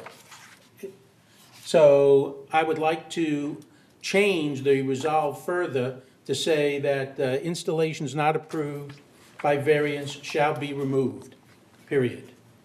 So that way, if it's identified as, they can apply for the application at that point if they want. If it's approved, then it's okay. But if it hasn't been previously approved by variance, this leaves the door open, the way it's currently worded, to people putting anything they want in without it having to be removed until resale. Director Laws. So I agree with the concept. I'm just concerned about how that would work. I would hate for somebody to come home and their stepping stones are just missing because somebody removed them. So I heard you say something No, they wouldn't about... be, we would not remove them at that point in time. They would be out of compliance. They would be notified that they're out of compliance. They would then obviously have a choice of applying for, under the resolution, for the stepping stones to meet, if they meet the guidelines of the stepping stones that are approved, and, or they could remove them, or they could come to the compliance hearing and challenge the issue. So no, we would not just automatically remove them if we discovered that stepping stones were in your manor, outside your manor. You wouldn't come home one day and just find them gone, no. Again, shall be removed via the compliance process. That just seemed to me a bit abrupt. Yeah, well, I'm okay with that, shall be removed via the compliance process. I don't want to have people, because right now, the way I read this, the process of applying through landscaping becomes irrelevant. I hear you. That's my concern. Yes. How we plug that hole, I'm open to any suggestions. Director Cook. What I wonder, though, in the way it's written on the background, is were there resolutions at one time in board actions that allowed stepping stones, and now they've revoked the standard? So are some of these people that were under the process during that time going to be grandfathered in? And so that kind of muddies the waters. Because if they were within standards when they put in their stepping stones, then theirs shouldn't be removed. They should be grandfathered in as having done it when it was allowable. And I think we need more history to know whether that's the case. Landscape. Mr. President, can we take it back to the landscape committee, please? So you're moving to amend the motion to return this to landscaping for further discussion? Is that? That'd work, because then at least we'd know if at certain times what the people did was within the standards, and they shouldn't be punished because they were in compliance At the when time. they put them in. Right. Director Laws, you want to say something? Sorry, I was going to second that motion. Okay.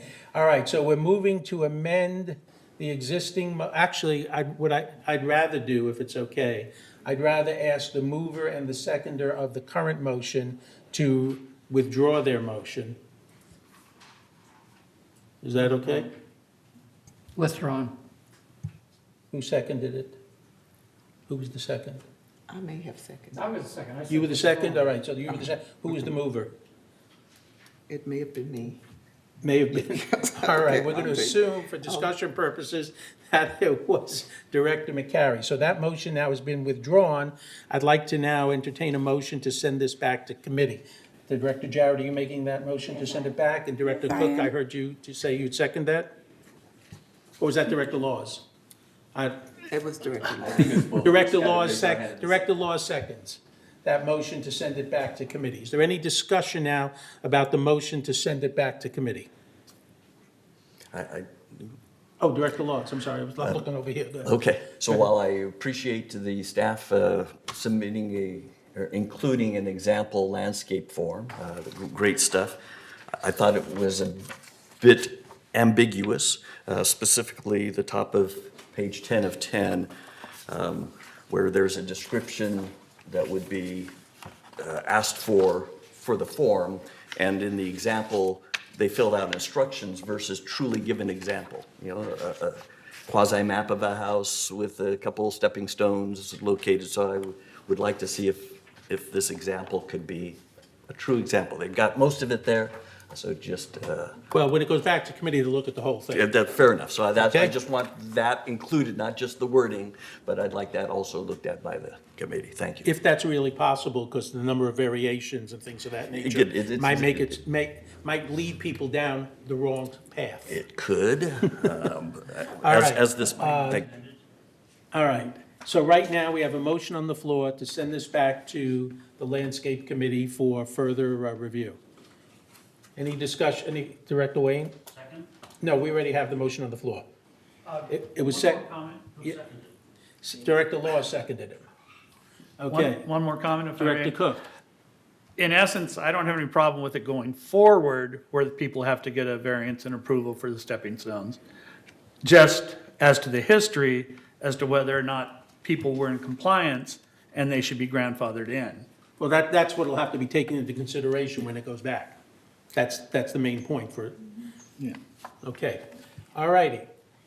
Hearing no other discussion, I'm going to then assume by consent that everybody's in agreement to send this back to landscaping to address those issues.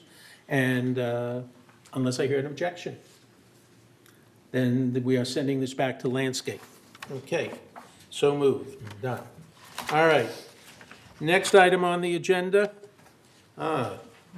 Entertain a motion to provide a company cell phone for board president. I'll defer to CEO Parker, who has a staff report that updates To this the issue. chair and to the board, this was the issue that was on your agenda at the last meeting, and we continued it to this meeting. This was a request for a cell phone for the board president.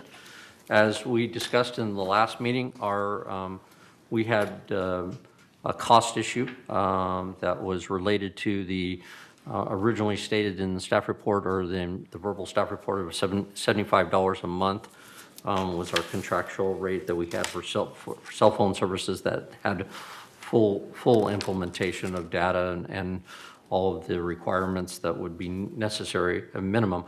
During that point in time, went back to talk to our information director, who was actually in negotiations with our cell carrier, because as I had mentioned, we have about 100 plus cell phones that we had at different rates. Some were data-driven rates, some were full compliance rate. So we had rates at 35, 50, and 75. So we had different rates. We were able to negotiate all of that down to $35 a month unlimited data plan rates. So that's going to reduce our overall costs in the organization, which is pretty significant. That's good, and we completed that. So relative to facilitating a phone for the president, it would be $35 a month, which is $420 a year. In the financial report, it indicates that where would we charge this to our board, the board relations account, which is in your budget, has a budget of $7,525 for 2022. The account has, on the average since 2018, you've spent $6,300 as an average for the last 4 years. So charging the $420 would be within that budget without having to make any additional expense appropriation. And that's my report. Okay. Director Ming Seizai. Yeah, I just have one question. Could you clarify? You said that the entire bill for VMS went down because of the negotiations you did in trying to, and how much did that bill go? I'm just curious. How much of that bill went down, just so I understand it. I don't have the precise number because there's 100 phones and they're at different rates, 35, 50. So if they were at 35, they didn't go down at all. If they were at 50, they went down to 35. If they were at 75, we were looking at somewhere between $20,000 and $30,000 in savings for the A whole month village. or a year? For the year. Okay, thank you. So we're looking at $35 a month for the president out of funds that have already been allocated for something. In your board. And the In your board total relations. community is going to be saving at least 10 times that probably. Yes, that's Thank you. correct.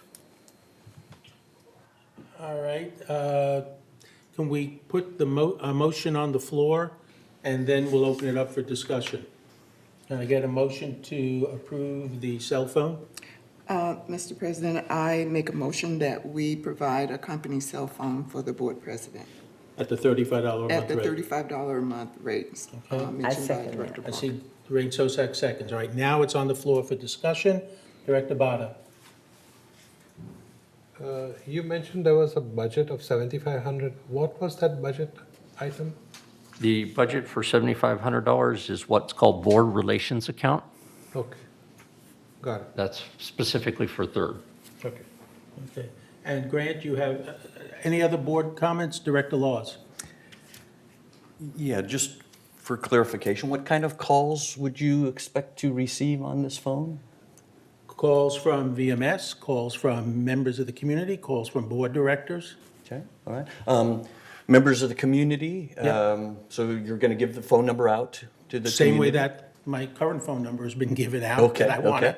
I want to shift all those calls away from that, Okay. yes. Is there a service level that people who might call you, homeowners, that they should expect if they call you and? Depends what it's about. I mean, obviously, I can't handle everything that they call about, but maybe provide them with a direction of where they can go with Okay. their concern. Okay. But there are issues that I have been able to address directly. Okay, great, I'm just asking for But I for also want to be clarification. able to, over the weekend, shut the phone off and not get calls on my personal line. Fair enough, that makes sense. I think you mentioned in the last meeting, and maybe I misunderstood, that some of these calls might be addressed by some secretarial staff? Well, that's a separate issue. We're not, at this point, moving in the direction of hiring that secretary at this okay, stage. okay. That hasn't happened yet. The corporate secretary that Wei Ming was talking about was not ours. Understood. Corporate Understood. secretary, just for the members at home, the corporate secretary who we had for a number of years resigned effective October 22nd, I think was the date. So they're now trying to fill that corporate secretary Understood. position at this point in time. And then we will look at and consider whether or not we go forward with the other one. Okay, so that's not, even though it's been budgeted, that It's been we're budgeted, still but that's going not, to, yeah. we're going to readdress it. Well, Got it. we Fair take enough. another look at that. Okay. Thank you for answering my questions, appreciate it. Mr. And the same way, just so you know, the phone number would be passed on to the next president, as would the email, as you referred to earlier. That's the whole idea, is to set that up for the residents, give them one number, it doesn't change all the time, one email doesn't change all the time, and just hopefully pass that on. I had a comment, Mr. You have a comment? Yes, and I just wanted to make this comment. During the past year, when our previous president was away or had taken a leave of absence, he would still get phone calls on his personal phone, and then he'd have to call me to tell me to follow up on this particular issues. And sometimes there's stuff going on stuff happens on weekends, like emergencies where the president of the board really needs to be notified of. And so these are the kinds of things that I know from firsthand experience that other than Monday through Friday, 8 to 4:30, stuff goes on in this village 24/7, and the president really does need to know about those. And if that frees up some personal phone time, I'm totally in agreement and supportive of it. So one further question then on that. So would the expectation be that if the president was going on vacation, he might transition that phone for that period of time to the first vice president or the second vice president as appropriate? That's the role of the second vice, is to step in when the first. Fantastic, and so- thank you. Thanks for the clarification. Any other discussion? I intend to recuse myself on this vote. Grant, you have a member comment? Yes. We have from Susan Smallwood, 3556B. I want to thank our new directors for bringing forth discussion on this issue. You have now saved a lot of money for the rest of the residents, and I hope that you will start digging through and maybe find other issues that will bring forth money for our residents. Thank you. Any other discussion? Hearing none, like I said, I recuse myself on this vote. I'll put the motion to a vote. All those in favor, please, you get the vote on the screen.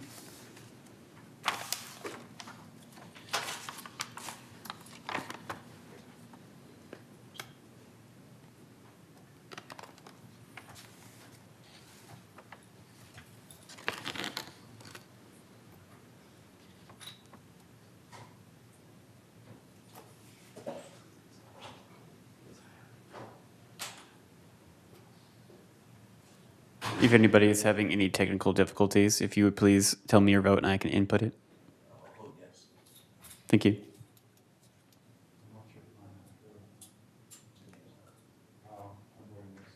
Thank you. I don't see my name up there, but I see some green dots kind of off the screen. Are those the name? Yes, we have. Is one of those me? So we know I'm do not not having problems have last your vote currently. Would you like to tell me your vote, Director Winchester? Yes, my vote is yes. Thank you.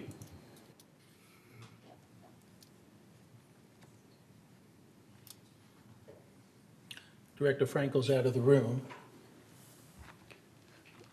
Voting has concluded. Okay, the vote then is approved, 9 yes, 1 abstention. Thank you very much. We'll move on now to new business. Entertain a motion to introduce the alteration fee schedule revision. This is, there was some discussion by board members prior to this meeting beginning. I'm sure Robbie Doncaster here specifically to address that. We are talking about, before we put this up for discussion, we're talking about sending it back to committee. Let me explain to you why. Part of the reason is that we were expecting to receive for all board members a complete list of all those that are standard as opposed to those that needed a variance. And it does not appear that the board members have received that information. That's number one. Number two, there's now discussion about what needs a full-blown variance. Correct, Director Cook, correct me if I misspeak. Needs a full-blown variance for the full 17-hour review. Those items that may actually fall into another category of there have been a number of them done, but it still needs a partial kind of variance. I'm going to use that word at the moment, even though that's not probably technically what it is. And then those that are standards that just need a mutual consent. So there's some discussion among the committee members from that committee about that particular issue, and they think that it actually needs some more discussion before it comes forward. All right, Director Laws? I also was wondering if there was any accommodation for somebody submitting multiple variances at the same time, whether multiple site visits would be needed, for instance, and if that happened, if this $662 would not be applicable. So kind of in the same line of potentially of a reduced cost, but just it's not really mentioned as part of this process. You take notes on that, Rob? Okay. You want to come up and say anything at this point? We haven't put the motion on the floor, just so you know, at the moment, but we're leaning in the direction of sending it back to committee. Director Lewis? Yeah, in that, just to comment on Mark's question, in the past, you could put multiple variances on the same variance and get it all done at once. At least that's what I did, and that was the policy last year. No, you still could do that. Correct. That was my purpose. You still can do that. One variance on, let's say you had a renovation, would be considered under one variance, may include a structural modification, an encroachment into common area. All of that would be a part of that one renovation into a single variance. Yes, that's already incorporated. Okay. All right. Director Cook, does that address the other issues, or is it? Yes, but in reference to the 17 hours, if a variance is just one simple window, as opposed to several different things being included in the variance, that you've replaced a window or put in a new window, to me, it seems like it's extreme to have 17 hours justified for one simple variance such as that. That's why we're interested in having the committee take another look at it to see if there's like a category A variance, a category B variance versus the standard. And we can certainly do that. This is really an average whereby there are some variances that do exceed the 17 hours. The 17 hours was an assembly of items relating to costs that would be an approximation of a typical variance. That's how that came about, and I know because I was the one that put that estimate together. So there are some that exceed 17 hours. And certainly, as you mentioned, Director Cook, there are, someone comes in with a window, we don't differentiate currently whether something is less than 17 hours at the present. Yeah, that's in essence what I'm saying is, the window would cost $500 to put in. It's kind of extreme to cost $662 just to apply to put the window in. Well, let me leave you with another thought, which is, I know it sounds simple, and we're using the example of a window, but in that consideration, we're looking at exterior elevations, we're looking at context.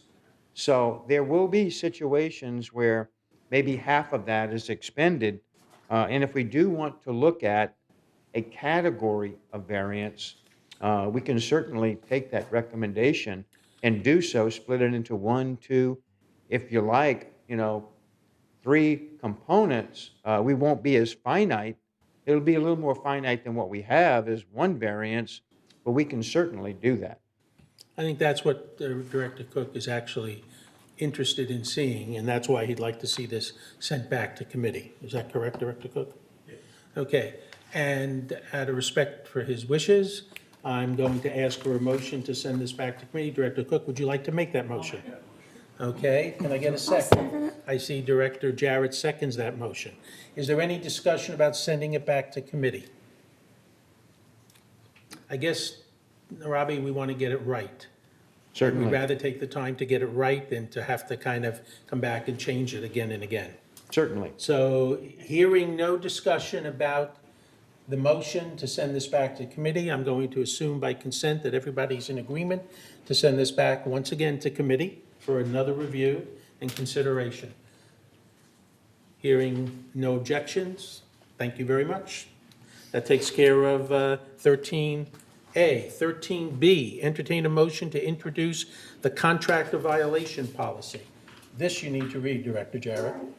The recommendation is the third Laguna Woods Mutual Architectural. Please make sure your microphone's on.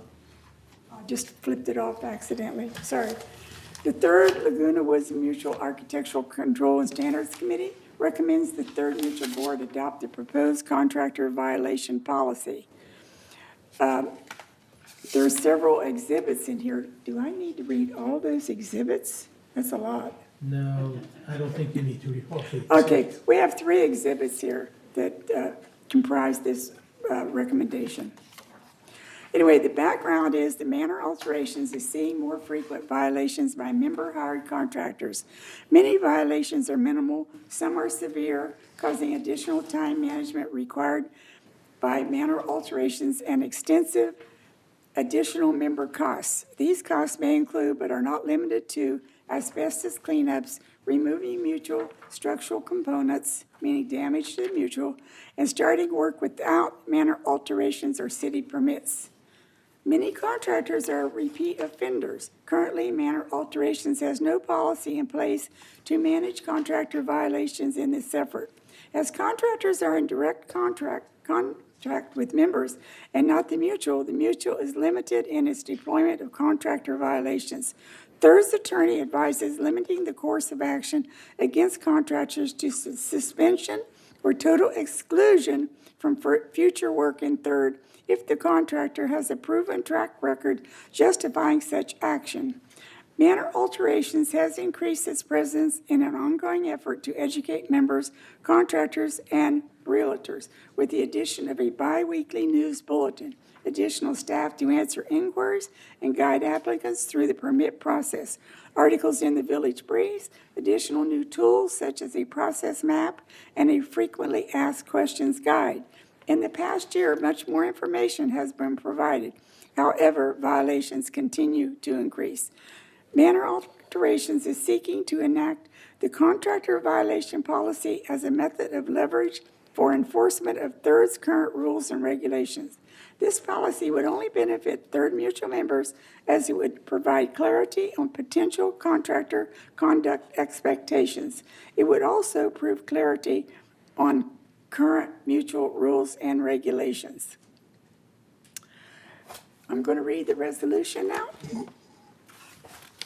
The resolution is this.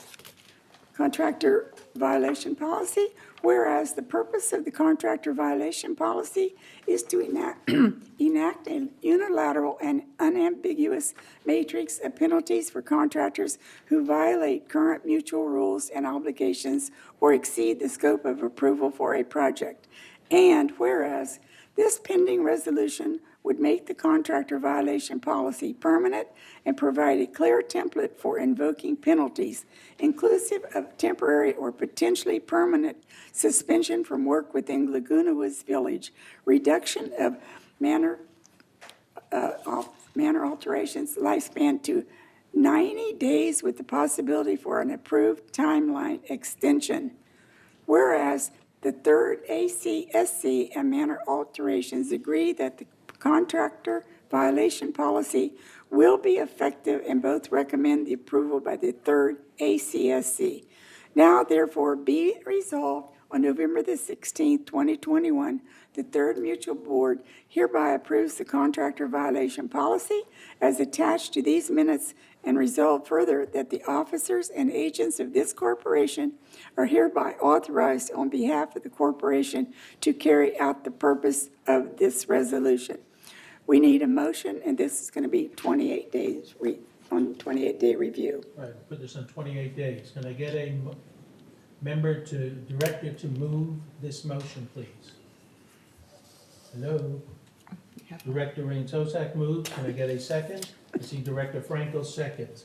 Okay, and it goes on 28 days. That takes care of that. Director Laws. So if I have all sorts of questions about it, do I wait for the 28 days to bring them up? No, between now and the 28 days, you can raise all the questions that you want. But if you want to start now, go ahead. Oh, okay. Sure. If a contractor has had some violations, is there going to be a list that residents can easily find? Absolutely. That list currently is proprietary because we have no policy in place. Okay. So we didn't want to cause any harm to a contractor. And also, I will bring a point to you, which is this contractor violation policy, or the acronym we use is CVP, has a two-step process by which there is a potential violation notice, which is issued to what we believe is the offending contractor. He's brought in for a consultation whereby we get more of an understanding of his position, his mental attitude towards what occurred, gather any remaining information, and then there is the possibility of that being issued formally as a notice. So in that sense, there is an investigation that is warranted and concluded before a suspension or the ability of a suspension is then invoked. I would also like to point out that there are two components to the violation process, one being that there is a moderate violation, and it could be a simple gate procedural issue versus a more severe violation, which could be a P4 or P5 asbestos release. In the event of a severe violation, there's a consideration for an automatic 30-day suspension from the village. Let me leave you, if I may, with a little bit more of an extended explanation where this is really a phased-in policy. And at the ACSC level, it's been discussed at detail that, well, what happens if we have a contractor that is doing 4 or 5 multiple jobs and the manner alterations division says, well, this person should be basically suspended from the community. We can't do that. When I say we can't, that's not appropriate. This policy is not to levy suspensions. This policy is to get contractors to be more in line with the policy and rules and regulations of your mutual.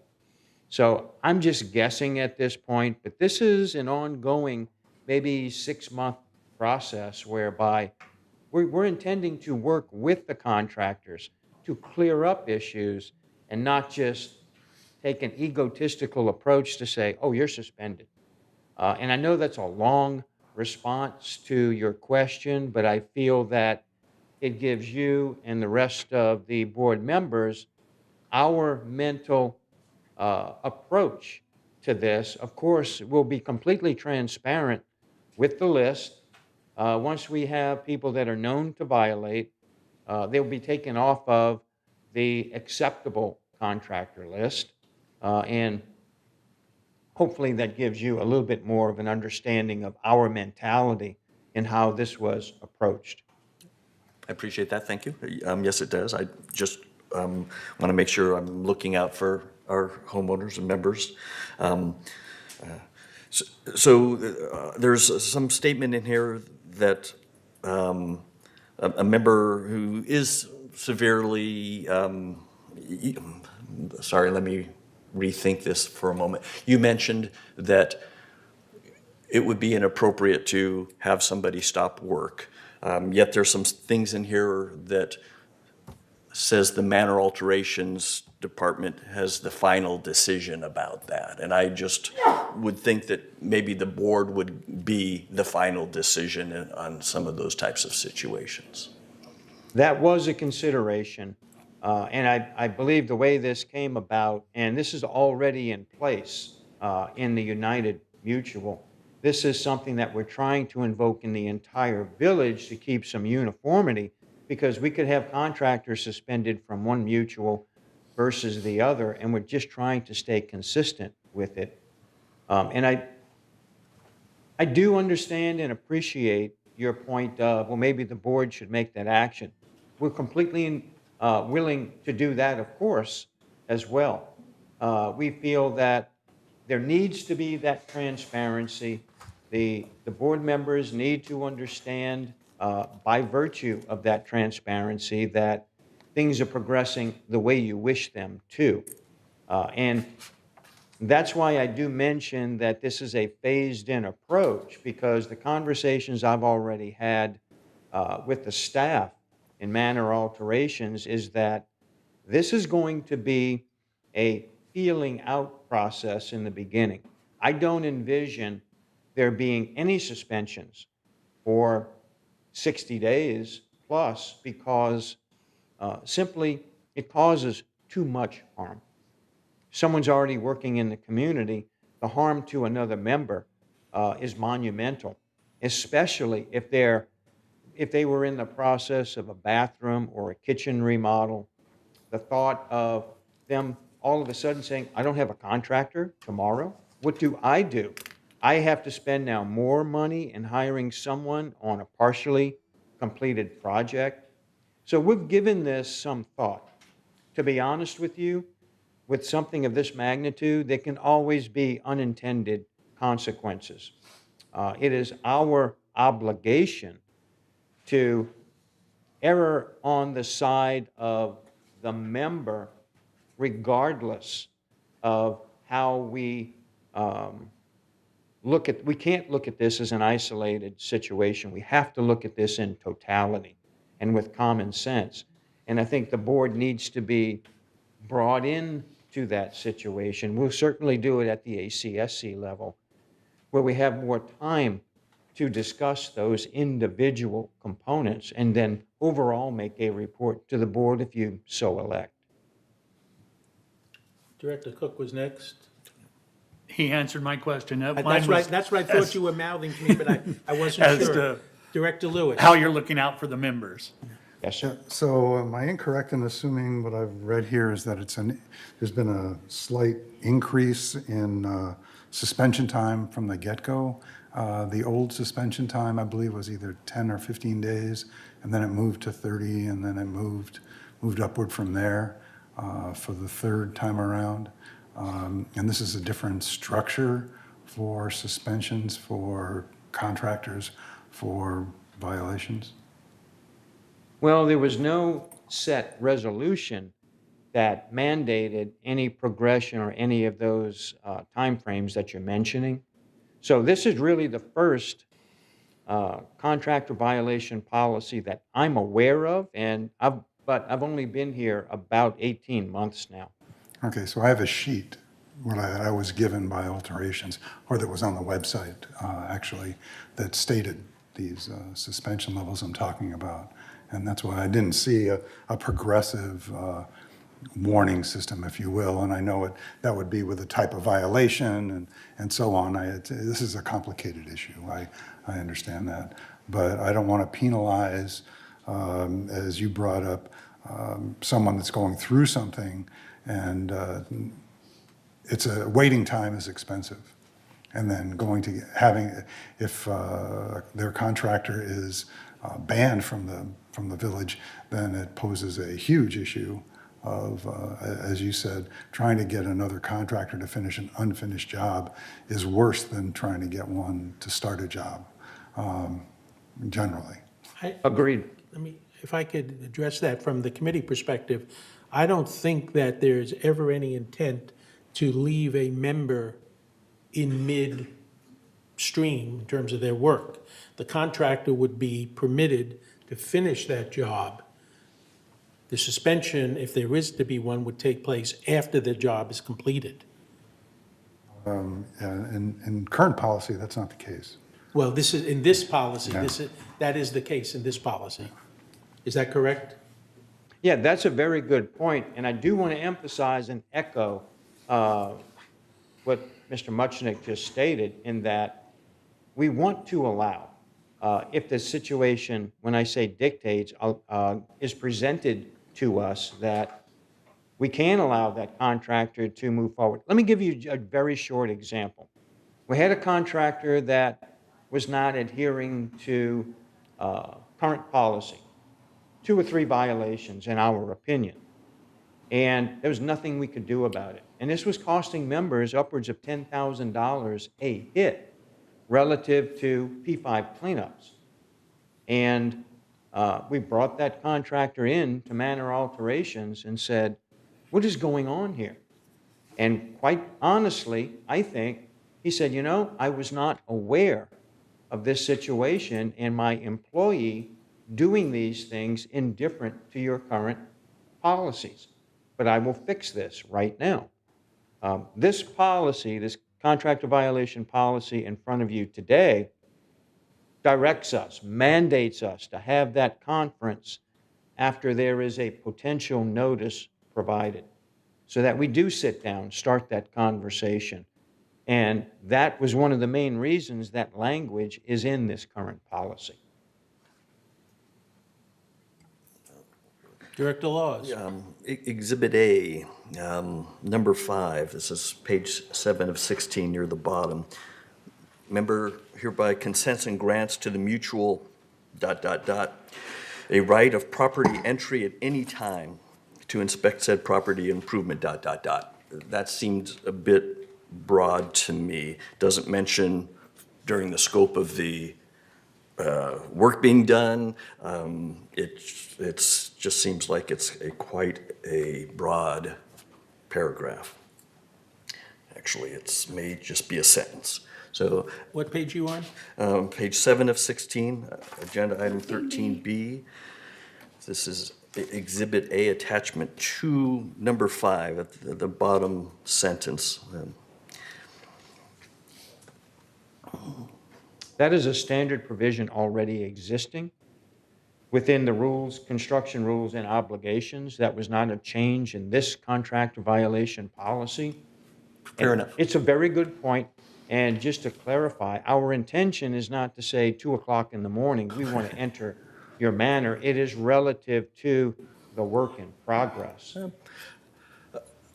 I understand that that's your intention. I don't know that you and all your successors that follow the same process would necessarily feel the same way or interpret it the same way. I would never expect that you guys might go in at 2 o'clock in the morning. I appreciate but, that. But it just, yeah, again, I'm trying to make sure that our members are protected as possible, and if there just could be some clarification regardless of how this has been written in the past, I'd appreciate it. All right, anything else at this point? This is on 28-day notification. You can take those comments back. If there's an minor adjustments, a word or two here or there, certainly we can still consider that, and that doesn't stop this from going on 28-day notification. Okay? All righty. Moving along to committee reports. We're done at this point, I think. Thank you. All right, goes on 28-day. All Thank right? you. We now move to committee reports, and up President first. Lechnick, if you would like, I can now show the slide of the committees and the committee chairs and the contact information. Oh, all right, go ahead. Thank you, sir. Go ahead and put that up. For anybody who's watching still at this point in time, and for the 3 people who are in the audience and have stuck with us all this time, thank you. What we're putting up on the screen now is the list of committees, the chairs, and their emails that I referred to earlier. We want you to just have an opportunity to see the slide. We won't keep it up for very long. As I indicated earlier, this information will be sent out to everybody in the Third Mutual beginning at sometime tomorrow.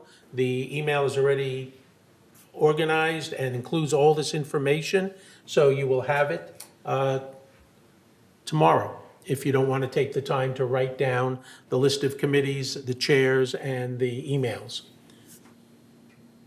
All right, but that just gives you a sense of the committees: Architectural Standards and Control, Communications Committee, Finance Committee, Garden Villa Recreation Subcommittee, Landscape Committee, Maintenance and Construction Committee, Water Conservation Committee, Parking and Golf Course Task Force, Resident Policy and Compliance, and finally, the Energy Research Group.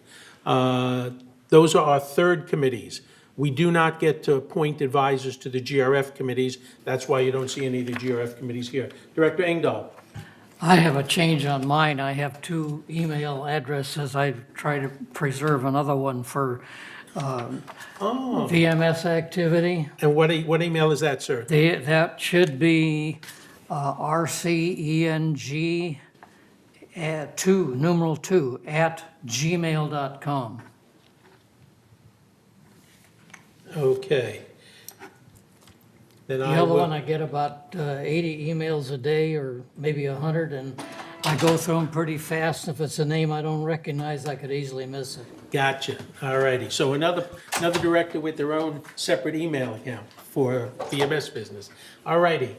So for individuals out there who may be looking at this list, if you're looking at the 2 committees that Director Engdahl chairs, the email he would prefer you to use is rceng2@gmail.com. And I'll make that correction in the email that goes out tomorrow. All righty. Now we'll move to committee reports. Director Rain Sosak, you're up with our Finance Committee report, please. Thank you, President Muchnick, and hopefully we will have those slides up soon, Grant. As for the Finance report, we do indeed need them. The Finance Committee met, as is our policy, on meeting the first Tuesday of every month at 1:30 here in the boardroom. We met on November 2nd. And our next meeting, following that same schedule, will be December 7th, 2021. The report today is particularly a pleasure for me to present because, as you all know, typically a finance report consists of income and expenses, and it kind of ends there. But in fact, there's an important component, particularly in these days of inflationary times. Every time we go to the gas station, the price is more. Every time we go to the grocery store, the same thing. So the component we've added that is also an important part of the Finance Committee and of our financial report is an area that we're calling highlight on the agenda, but it's highlighting cost-saving initiatives. And some of those are quite substantial. So today and each month following, we will highlight one. We're going to save that to the end of the report just to keep all of you enjoying it. So let's begin first. We always do the overall statement, and the overall income statement, that includes all of our accounts, all of our funds. The overall statement says that our total revenue, and remember these are in thousands, so it's $27,173,000 has been our total revenue, including non-assessment revenue, which is small compared to the assessment revenue, which is quite large. And our total expenses were $26,305,000, leaving us with a net revenue of $868,000. If we move on to the next slide, now we're going to look just at the operating fund. The operating fund is that fund that we set funds aside for expenses we expect. We anticipate an expense to be a certain amount. So in the operating income statement, our assessment revenue was $15,726,000, and the non-assessment, $1,140,000. Again, this is as of September 30th, for a total revenue of $16,866,000. And the total expense of $17,242,000, which leaves us with a slight operating deficit. Now remember, you just saw figures that said we had a positive number. That was putting all of the accounts together. So this is just the operating account. As we move on to the very next slide, which is our third one, it's the full income statement. It's assessment revenue, it's non-assessment revenue, it's total revenue, total expense, broken down and just showing you what was actual, what happened, and what we budgeted for. And we were pretty close, but not exactly there. The variance, the total variance, was $1,870,000 in favor of our budget. And we'll have to look at why some of those things happen. If you can move to the next slide, this is my favorite one. This is especially for the non-finance people, because everything up above in orange that goes off to the right are areas where we did better than we expected to. We did better than budget. On the lower part of that chart, in yellow, moving off to the left, are areas where we did not do as well, where expenses exceeded what we had anticipated. And I like this one because that center line is a very simple way of representing what we budgeted. And so if you look at it, our outside services did outstandingly well. It looks absolutely wonderful, and indeed was. The only covenant that I put with that is that favorable variance was due in part to late starts and delays in processing invoices. So some of that may even out as the year moves on. As we move down, the other area where we did particularly well was employee compensation and related expenses, and that was favorable to the tune of $570,000. Again, it was primarily in the landscape and MC departments, and in landscape, ground maintenance was favorable due to outsourcing of 8 positions, and that actually really was quite helpful, 8 staff positions being outsourced. And property services, damage restoration projects were favorable, again, due to open positions, and recruitment is in progress. So that may even out as well a bit as we move on. The other area, if you go all the way to the bottom, insurance, we know, has been an issue. It's an issue everywhere. The news and the internet is full of reports of insurance companies being very risk adverse due to our fires and global changes and all of the problems that have been happening. And so that's something that's been well publicized and that we deal with. But I kind of like that picture. It makes it so easy to know where we're doing better than expected and where we are not. Investment income is interesting, and I only want to point that out before we move on. And that was unfavorable to the tune of $221,000. That investment, and we have reported this and reported at the Finance Committee, our funds had been sitting in Treasury bills, which have not been doing very well. And we were paying the company that managed it, we were paying them a fee to sort of watch it do nothing. That money, those funds have now been moved over to SunWest Bank, and they are in federally insured securities that are not only, although the interest is small, they are producing interest, and we are not being charged any additional fees by SunWest. I think one thing to help explain that is that $220,000 on investment income is we had budgeted based on our investments last year what we expected our income to be.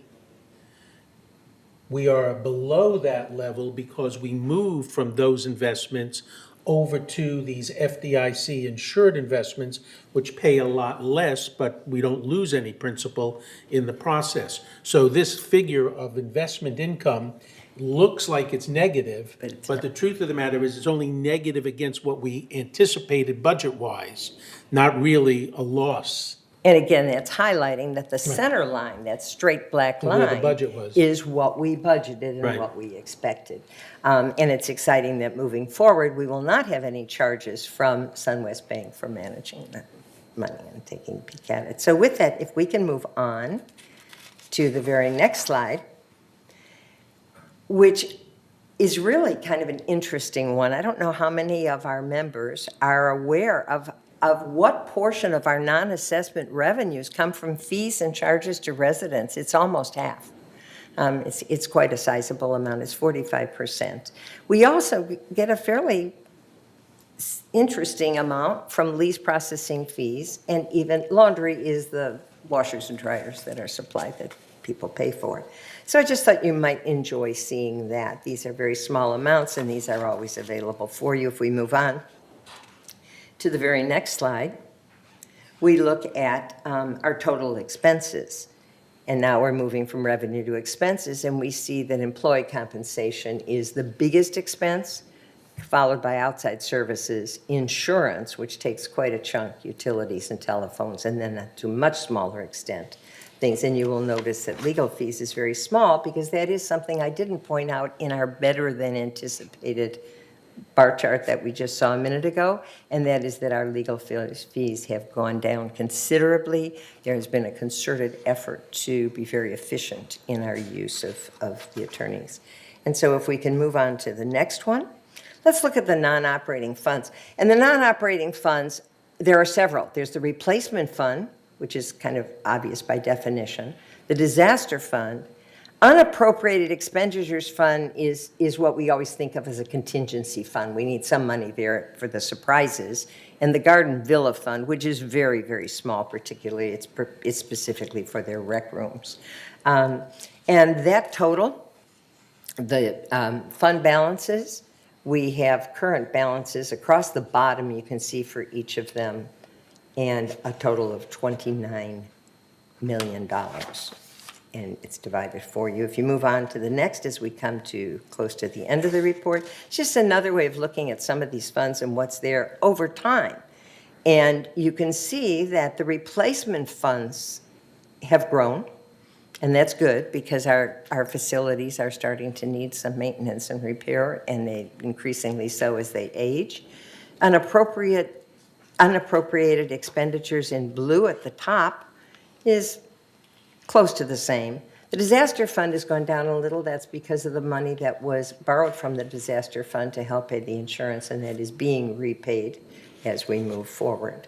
And then you can't see it. It says Garden Villa Recreation Room Fund is kind of a funny olive. It's actually a tiny, tiny little sliver across the top that is so small that in comparison to the other funds, it's hard to see, but it is there. So if you'll move on to a very positive report, and this is our resale history.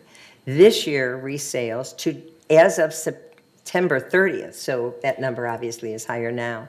Resales, 354 manors to date had been closed as of September 30th, compared to only 237 last year. The year before was a much higher number because last year was such an unusual year with COVID. What is very, very nice to see is that the average sale price is approximately $30,000 more per manor than it was the year before, and almost $50,000 more if you go back to 2019. So let us move on to the exciting part and the new part, and thank you for those who are still here in person for waiting for this, because I think it really was worth waiting for. And that is what we're highlighting this month. The cost-saving initiative is related to the paint cycle change. There have been a lot of rumors, and when our members, some of them heard, we're only going to paint every 15 years instead of every 10, there was great consternation. It was, oh my goodness, everything's going to look terrible. We're not painting it. We're not keeping things up. In fact, what had actually happened is that our paint department had noticed that there had not been a single failure of the paint in that 10-year cycle in any building or manor that was painted. And so they went back to the paint company and they said, your paint's really been holding up. How long will you really warrant that paint? So if you will move to the next slide, and I'm not going to read this, but it is a letter from PPG, the paint company, that said, basically, if you look in paragraph number 2, the second sentence, it said, PPG would agree to extend your warranty to 15 years, starting with the 2020 paint program. And that was very exciting because obviously going from painting every 10 years, whether we needed it or not, to every 15 years is a considerable cut. Along with that, if we move to the next slide, there is something that we call the prior to paint program, and that is things like railings, and gates, things that we paint, but they don't get painted the same as the houses, nor do they get painted with the same paint, the paint on the curbs and streets, etc. And so they also said, well, while we're doing well, let's go over to that paint company too.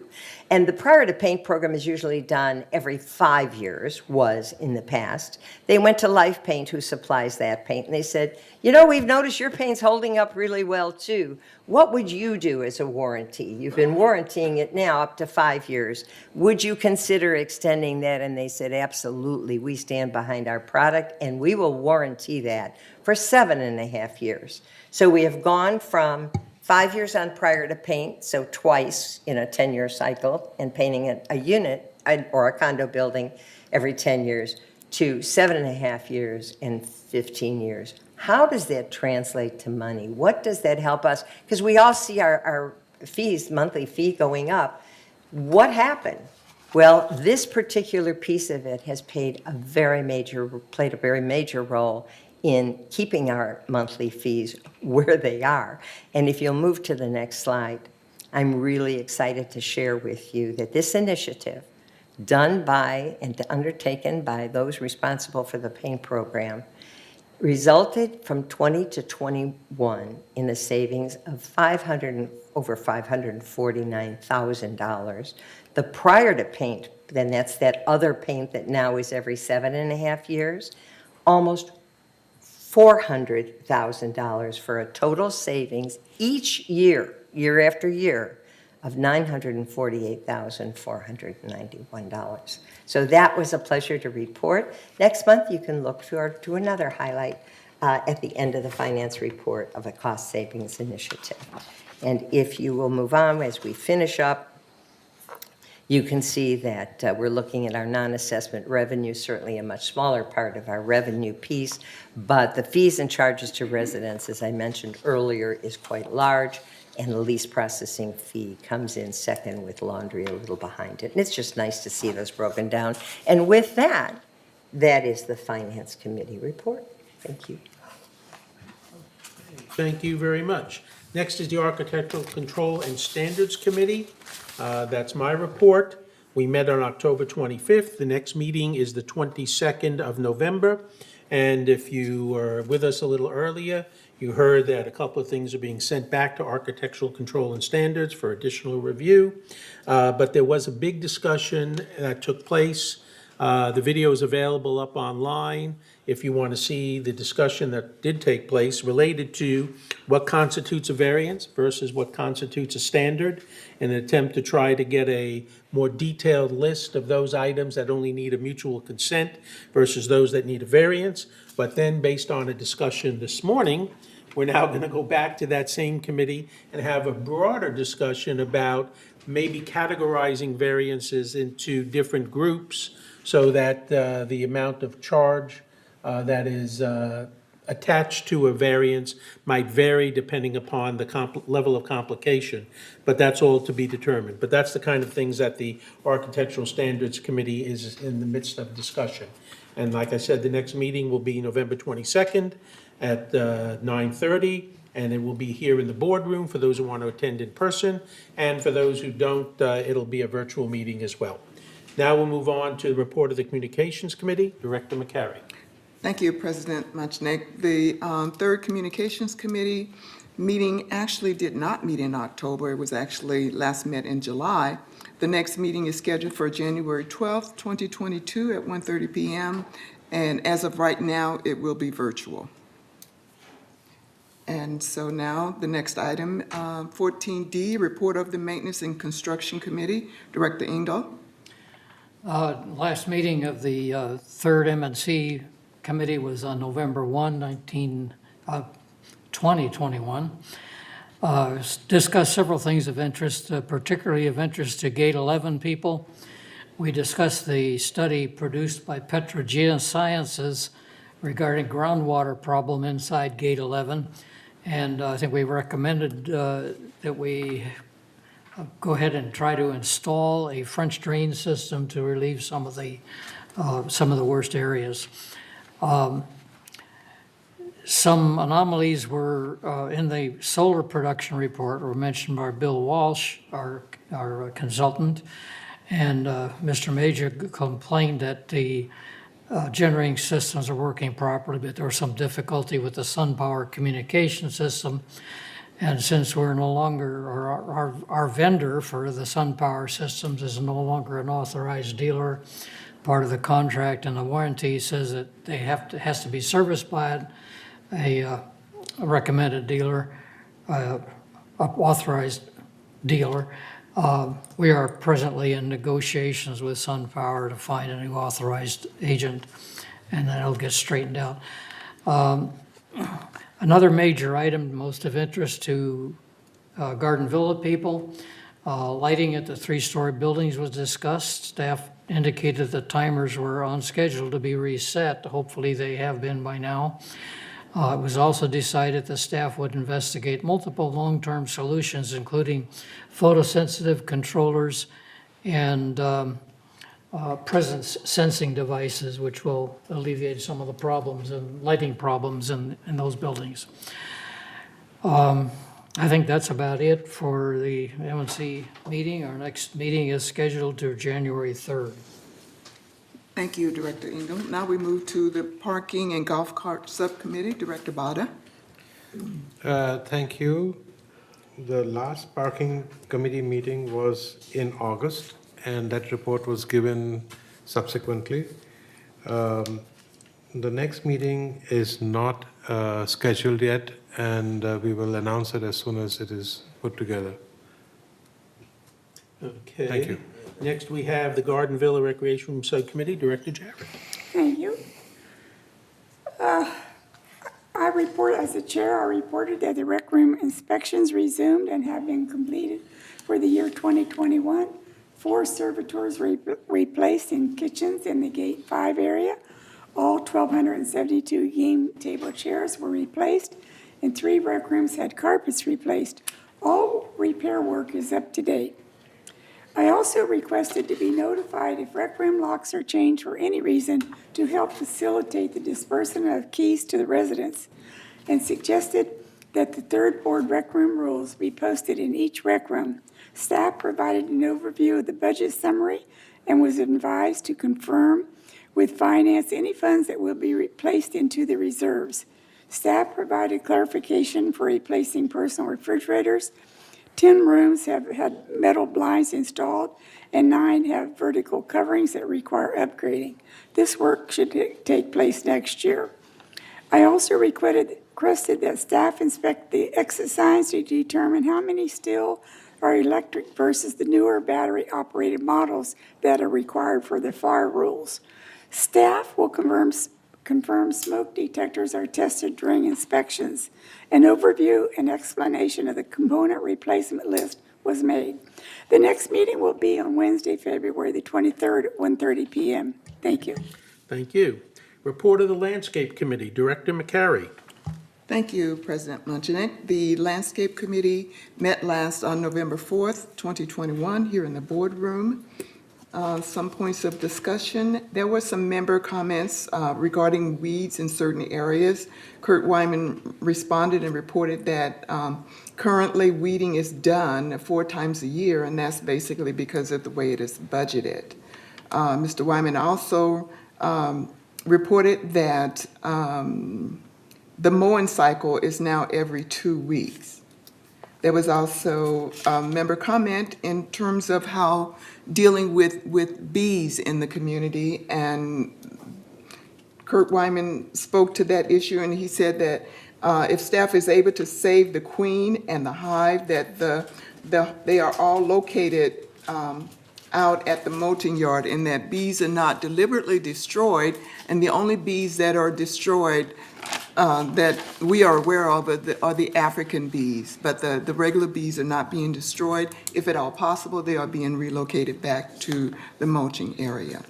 There was a discussion about the project log was reviewed without any action items taken. There was also discussion about the tree work status, and that was also reviewed. No action items taken. Some of the future agenda items include tree replacement program and also member converting turf campaign.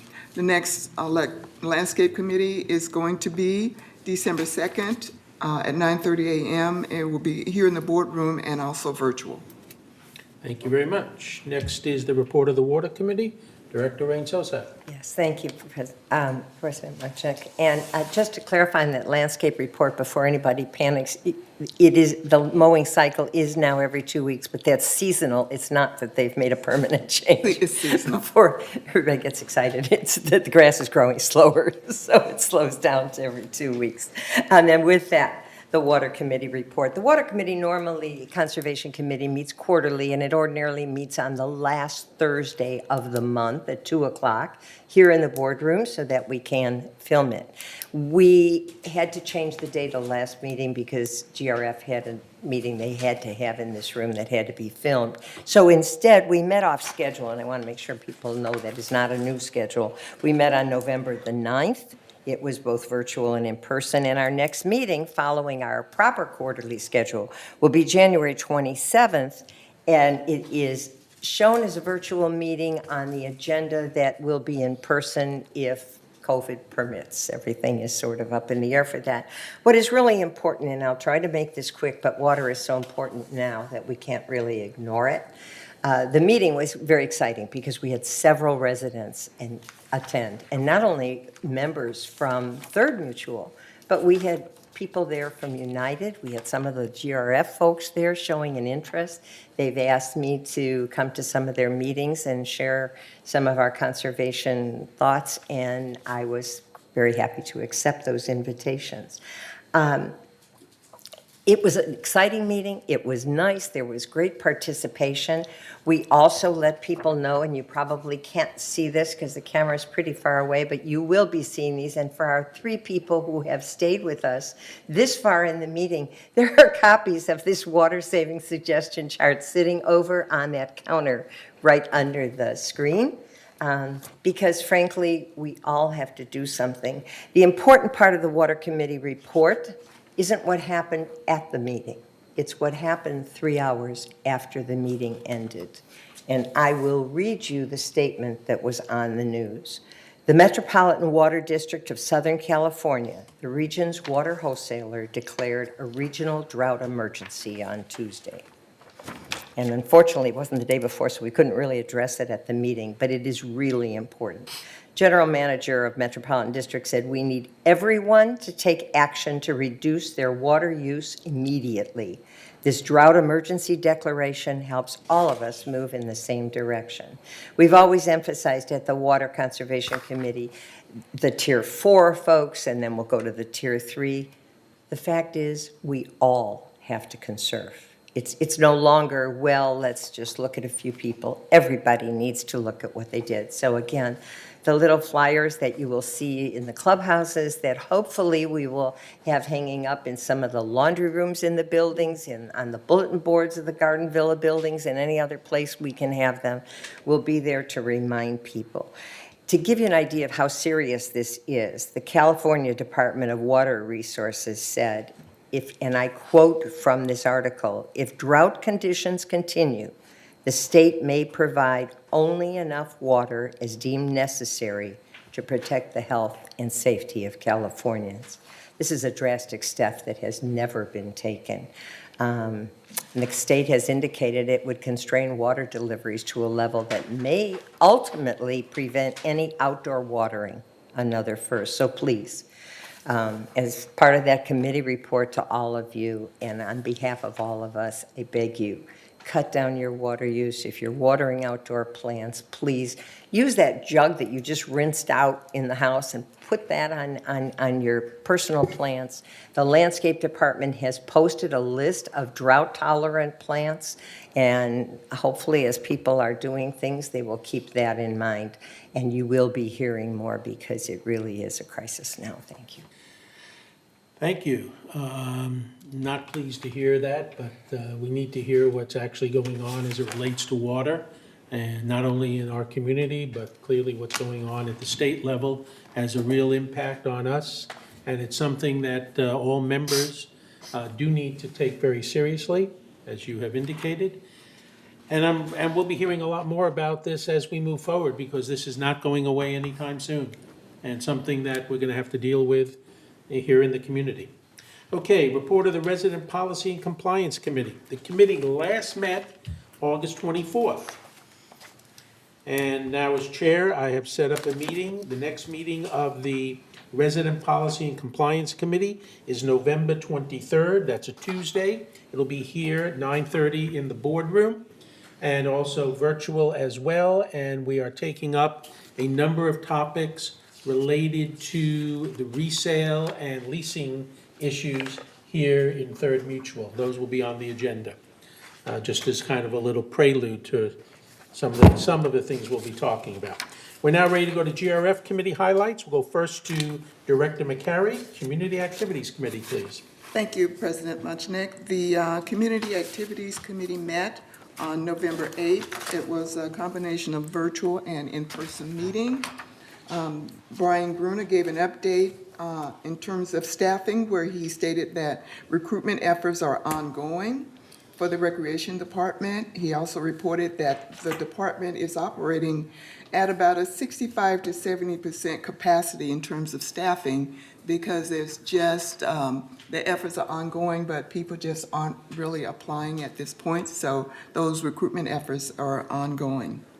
He also gave an update on the arts and craft work weekend extravaganza that occurred, and he reported that attendance over the weekend was at least, if not greater than 1,200 attendees over last year. So that was a big success for the Recreation Department. He reported that there was, well, it's late now, but no Veteran Day events was scheduled. He reported that Restaurant 19 is offering Thanksgiving dinners and also dinners for New Year's Eve. So if anyone is interested, you can contact Restaurant 19. It was also reported that GRF has approved a new revenue-generating ad hoc committee through the CAC committee. And the purpose of this new ad hoc committee is to explore and look at ways to generate revenue for the Recreation and for the Community Activities Committee. Let's see, those are the basic highlights of that committee. The next meeting will be December 9th, 2021 at 1:30 p.m. as a virtual and hybrid meeting as well. Thank you. Okay, before we move on, I just wanted to say about the Revenue Generating Committee that Director Bada is one of the people who represent Third Mutual on that committee. I also have the opportunity to appoint another person to represent Third Mutual. So if there is any interest, please come see me, talk to me about your interest in being on that committee. But we have the opportunity to have a second person to join Director Bada. All right, next is the GRF Finance Committee. Director Rain-Sozak. Thank you very much, and I am pleased to report that as of September 30th, for GRF, Excuse me for a second. I made a mistake. I think there's someone ahead of me, but I I will read the right apologize. page. I skipped the Equestrian Ad Hoc Committee. Director Bada, if you would please take the floor, and Director Rain-Sozak will get to you next. Please, Director Bada. Thank you, President Mushnick. I was wondering if I was on the correct page. No, you were right. I was wrong. It's okay. The last Equestrian Center ad hoc committee meeting was on November 4th. It was a very interesting committee meeting. We were given a lot of update by the center manager, all the great things that they're doing. We also got an update about Help the Herd program, which is a program where a lot of community is supporting the horses and the equestrian center.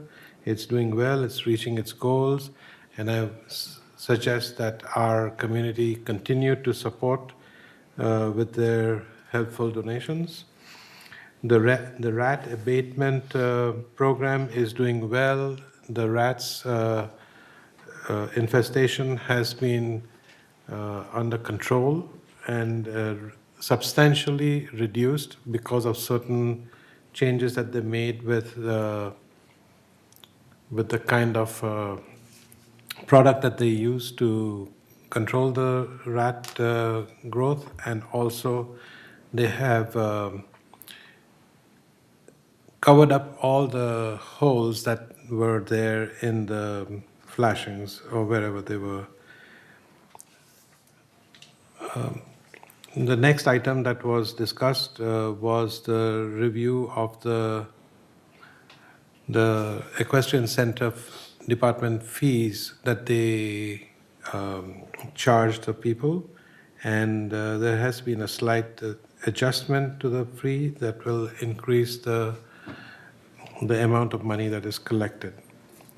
The arena was renovated and it's looking really pretty. It's ready for shows now that they are planning, and in the next coming year they plan to have at least 3 to 4 shows that would invite people from other arenas to come and perform over here. I forget the names of those kind of organizations. But in any case, our next meeting is January 26th. So look out for that. Thank you. Okay, thank you.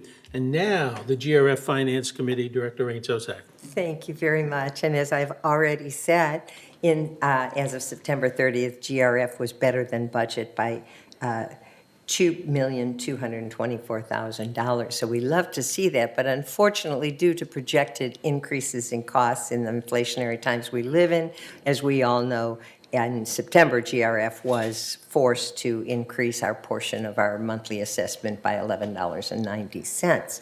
What I did want to share with you very, very quickly, and it's nice that the Equestrian Center was just before this report, is because in the budget for GRF, one of the reasons they were favorable to budget is because it was due to lower trash for the equestrian refuse, and we all know what equestrian refuse is, used in composting operations instead of being hauled away, and that is a very small preview of the cost savings initiative that will be highlighted next month.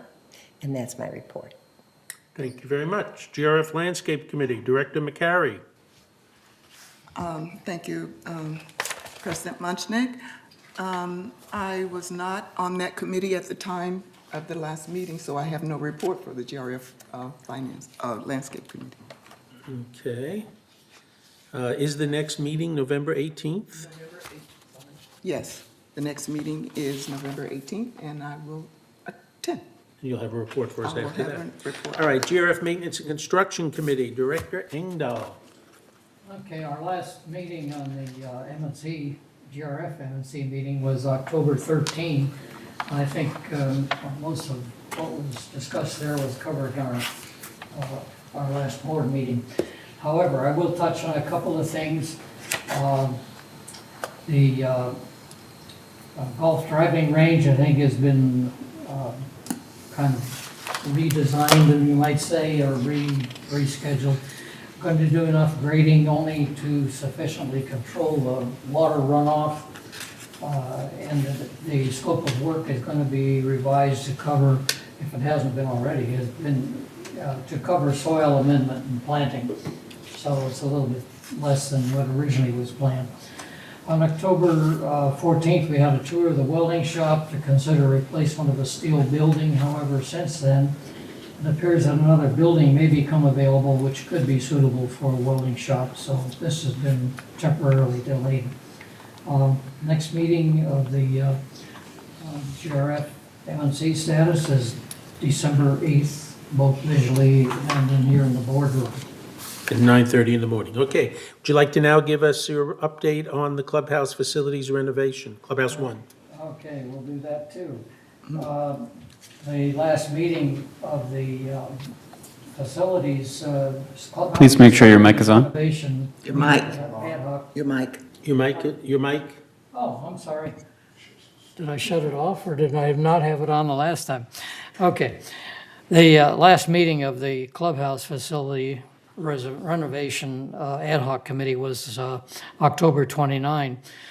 The focus was, again, primarily on Clubhouse 1.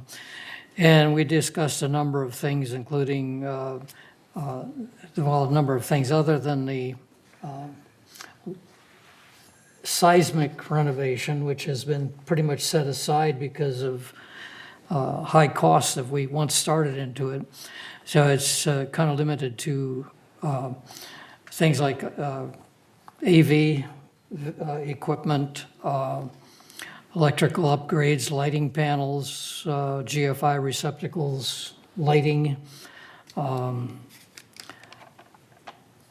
other nice upgrades, revising it, making it look better, making it more usable, some minor kitchen upgrades, range hoods, microwaves, and so forth. And I believe the next project, the next item on our next planned move is to set up a tour of Clubhouse 1 with appropriate consultants and/or subcontractors. And other than that, the next meeting is scheduled for November 29th at 1 p.m. Thank you. Meeting Communications Committee, Director McCary. Thank you, President Munchnick. The last meeting Communications Committee was in October. A report was given at the last board meeting. The next Communications Committee meeting is scheduled for November 17th at 1:30 p.m. in the boardroom and virtual. Thank you. Mobility and Vehicles Committee, we did not have anybody. The last meeting was October 6th. The next meeting is December 1st. And at that meeting, Director Cook will have been in attendance and will give a report at the next board meeting. Correct, sir? That is correct. Thank you, sir. Security and Community Access Committee, Director McCary. Thank you, President Munchnick. The Security and Community Access Committee met on Monday, October 25th. It was a virtual meeting. Chief Rojas gave a report, first of all, on the Great California Shakeout that was held on October 21st. He indicated that it was a smaller scale than it had been in previous years, but it was a great opportunity to test out the system, and there was no reports of any system failures. He also highlighted the fact that we still are in great need of Good Neighbor Captains and the Disaster Preparedness Office, which is located at the back entrance of the building. Well, people can poke their head in the door and if someone's there, if you want to sign up to be a Good Neighbor Captain, you can contact the Disaster Preparedness Office or the Security Office, and they will give you information on what is required to be a Good Neighbor Captain.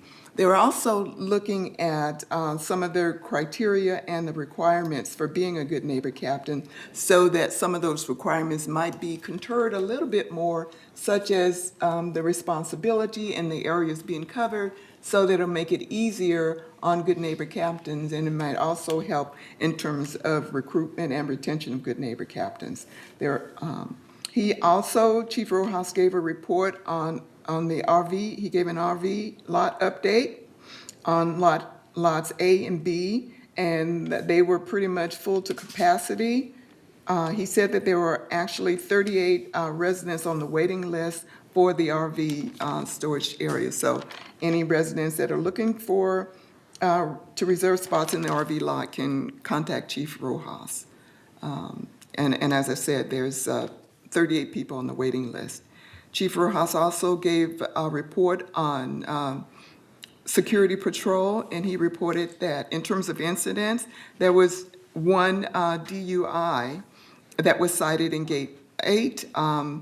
The Orange County Sheriff Department was called, and they responded, and they took care of it from that point on. Chief Rojas also reported that our traffic school is up and running and working again now, and the goal is to start processing people through the traffic schools so that they can minimize the wait time. So more to be coming. Anyone that's on the list for traffic school will be notified so that you can attend traffic school. He also just highlighted a little bit about the services that are available. Social services saw actually 82 cases in the month of September. Chief Rojas also reported that there is a compliance officer working in the Division of Compliance for the purpose of getting through some of the non-compliant issues and reports that are constantly being reported to the compliance department. So this new compliance officer will be spearheading and looking at those complaints and bringing them into compliance hearings if necessary. Let's see. He gave a report on patrol that security actually is doing on patrol 24/7. They issued citations for illegal parking without overnight parking passes, and there were actually 60 citations for no overnight parking passes. Items for future agenda, for future discussion, there was some discussion about speeding within the village and also looking at the idea of a solar-powered stop sign or some kind of a flashing device as an additional reminder for residents to actually slow down. So the traffic division is going to be looking at that, and more information is going to be reported at the next committee meeting, which will be held December 27th at 1:30 p.m. in the boardroom. Thank you. Okay. Sounded to me like you included the disaster preparedness material, or was that a separate report? It was part of disaster preparedness, although I did give a report at the Right. last meeting. So the next meeting of the Disaster Preparedness Task Force is November 30th. November 30th. 2021 at 9:30 in the boardroom as well as virtual. Yes. Okay, traffic hearing report, Director Frankel. Before I do that one, just an interesting note on Building E, GRF, M&C. This Friday, we're going to go through a selection process. There are two consultants, one of which is the Austin Company, and I'm precluded from sitting on that selection board because I retired from the Austin Company after 20 years service in 2001. Because of a conflict of interest. Okay, traffic. We had seven folks, 7 violations, 4 of which did not show, which made them automatically guilty. 1 was canceled, and the one that did show was found guilty of stop signs. In fact, 6 of the 7 were stop signs and one was speeding. The next meeting is tomorrow, which is the November 17th. Thank you. I just want to point out to anybody who might be listening or watching that 7 were the number of people who originally indicated they were going to show up. There were all sorts of violations where people just paid their fine and did not show up. So the number of tickets that are actually being handed out by security is considerably greater than the 7 who it sounds like, just wanted their day in court, literally. Okay, I just wanted to point that out. We've had a request from some folks about reporting more generally on the number of tickets that are distributed, the number of nuisance complaints we get, things of that nature, and we're looking into how and if we can provide that information in a more public way.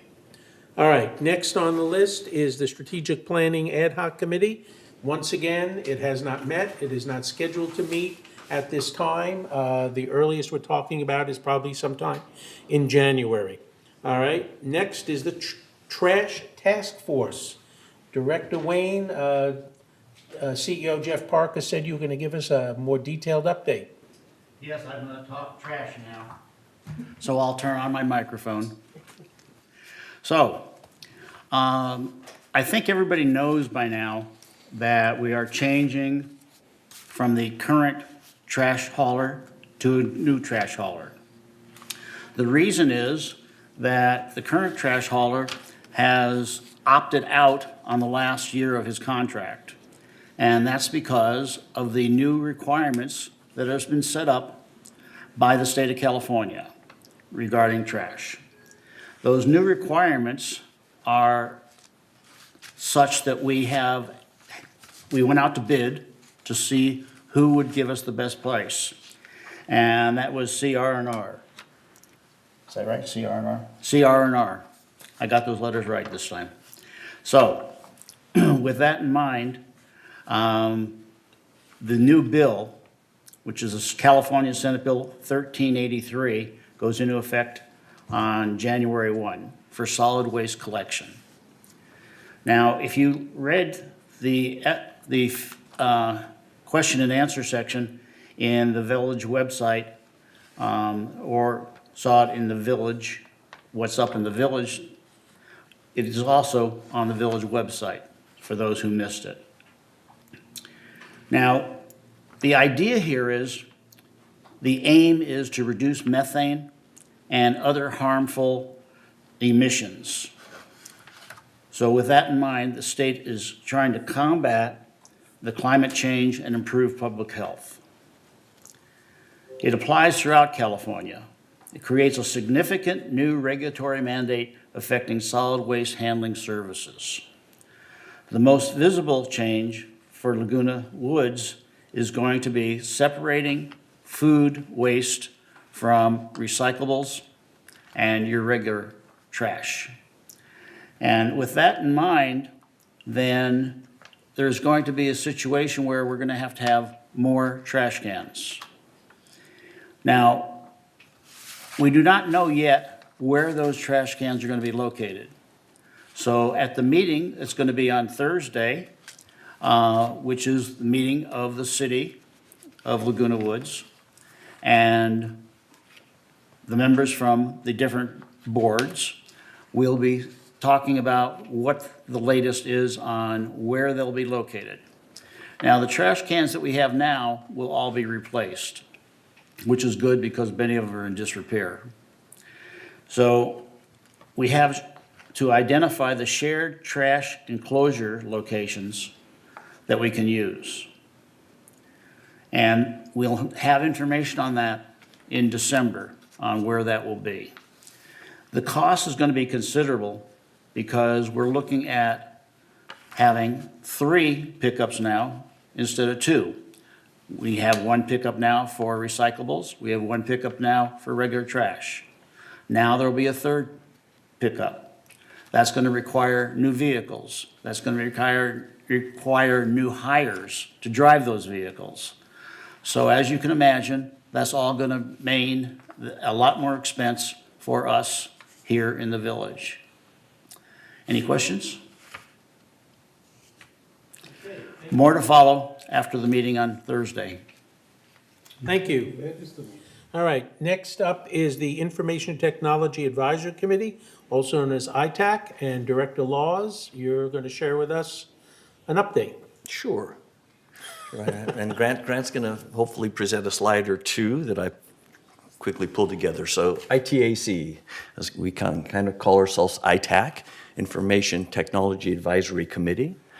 It's led by GRF, made up of board members of Third, United, and GRF that all have extensive IT experience. Director Jarrett and I are on this committee representing Third. This group has been meeting weekly since the end of July. Director Jarrett has been meeting since then, and I joined the team at the end of October. Again, meeting every week, every Friday afternoon. Currently, the meetings are closed. I can relate to why that is. I'm new. I'm very experienced in IT, and there's a lot of information very fast. It'd be very difficult for anybody to come sit in and try to figure out what was going on.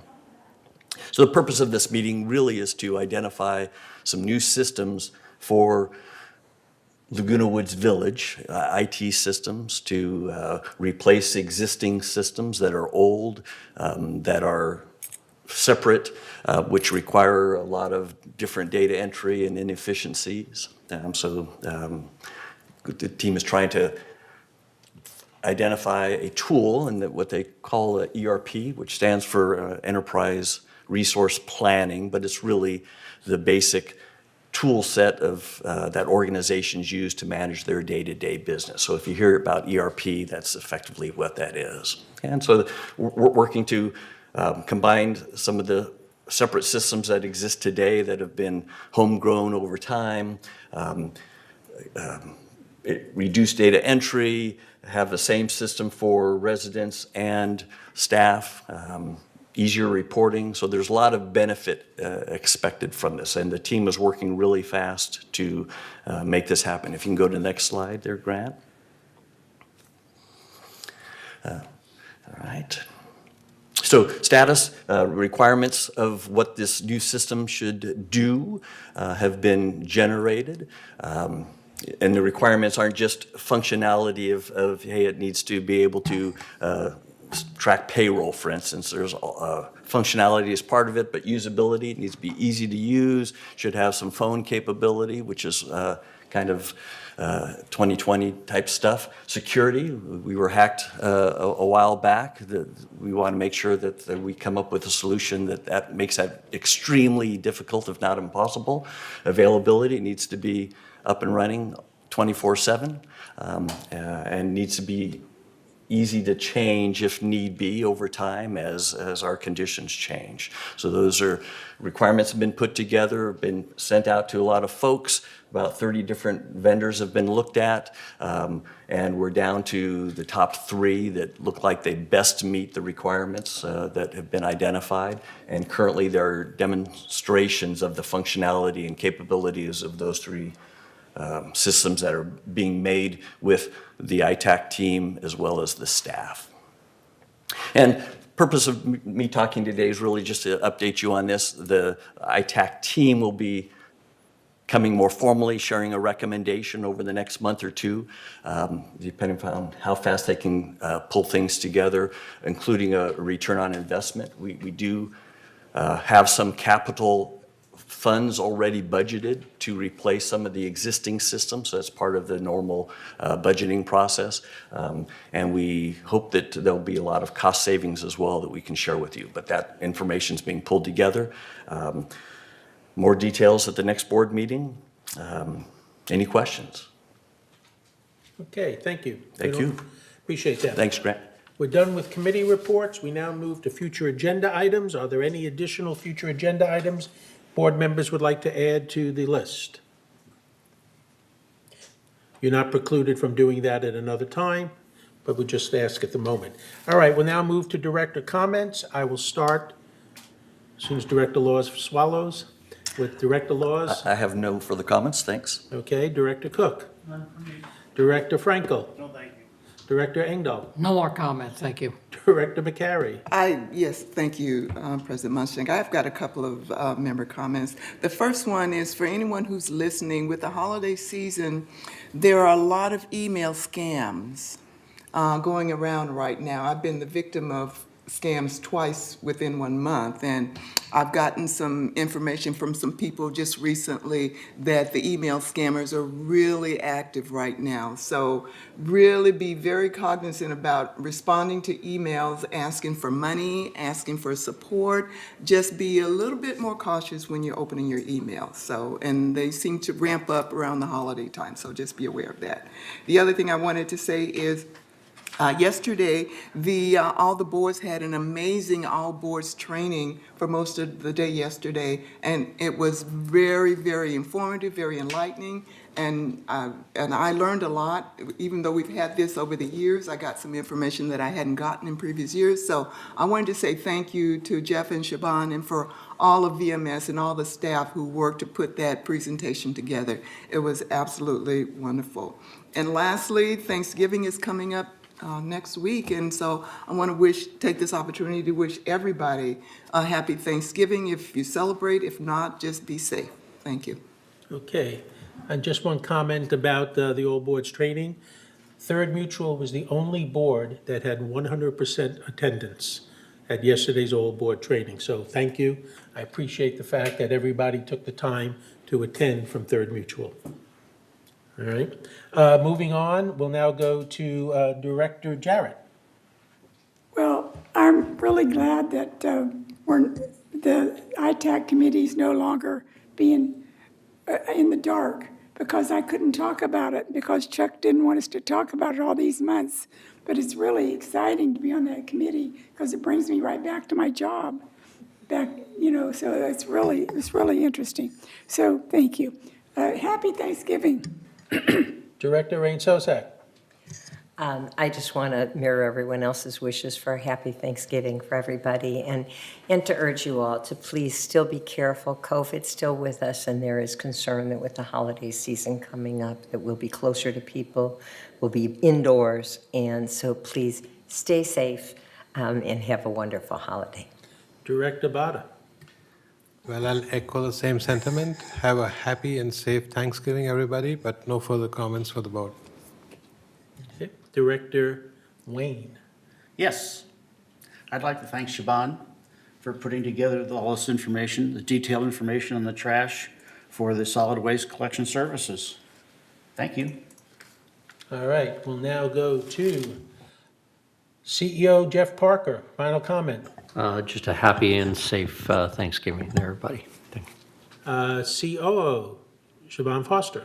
I just want to thank the board for participating yesterday. We really appreciate your support. Thank you.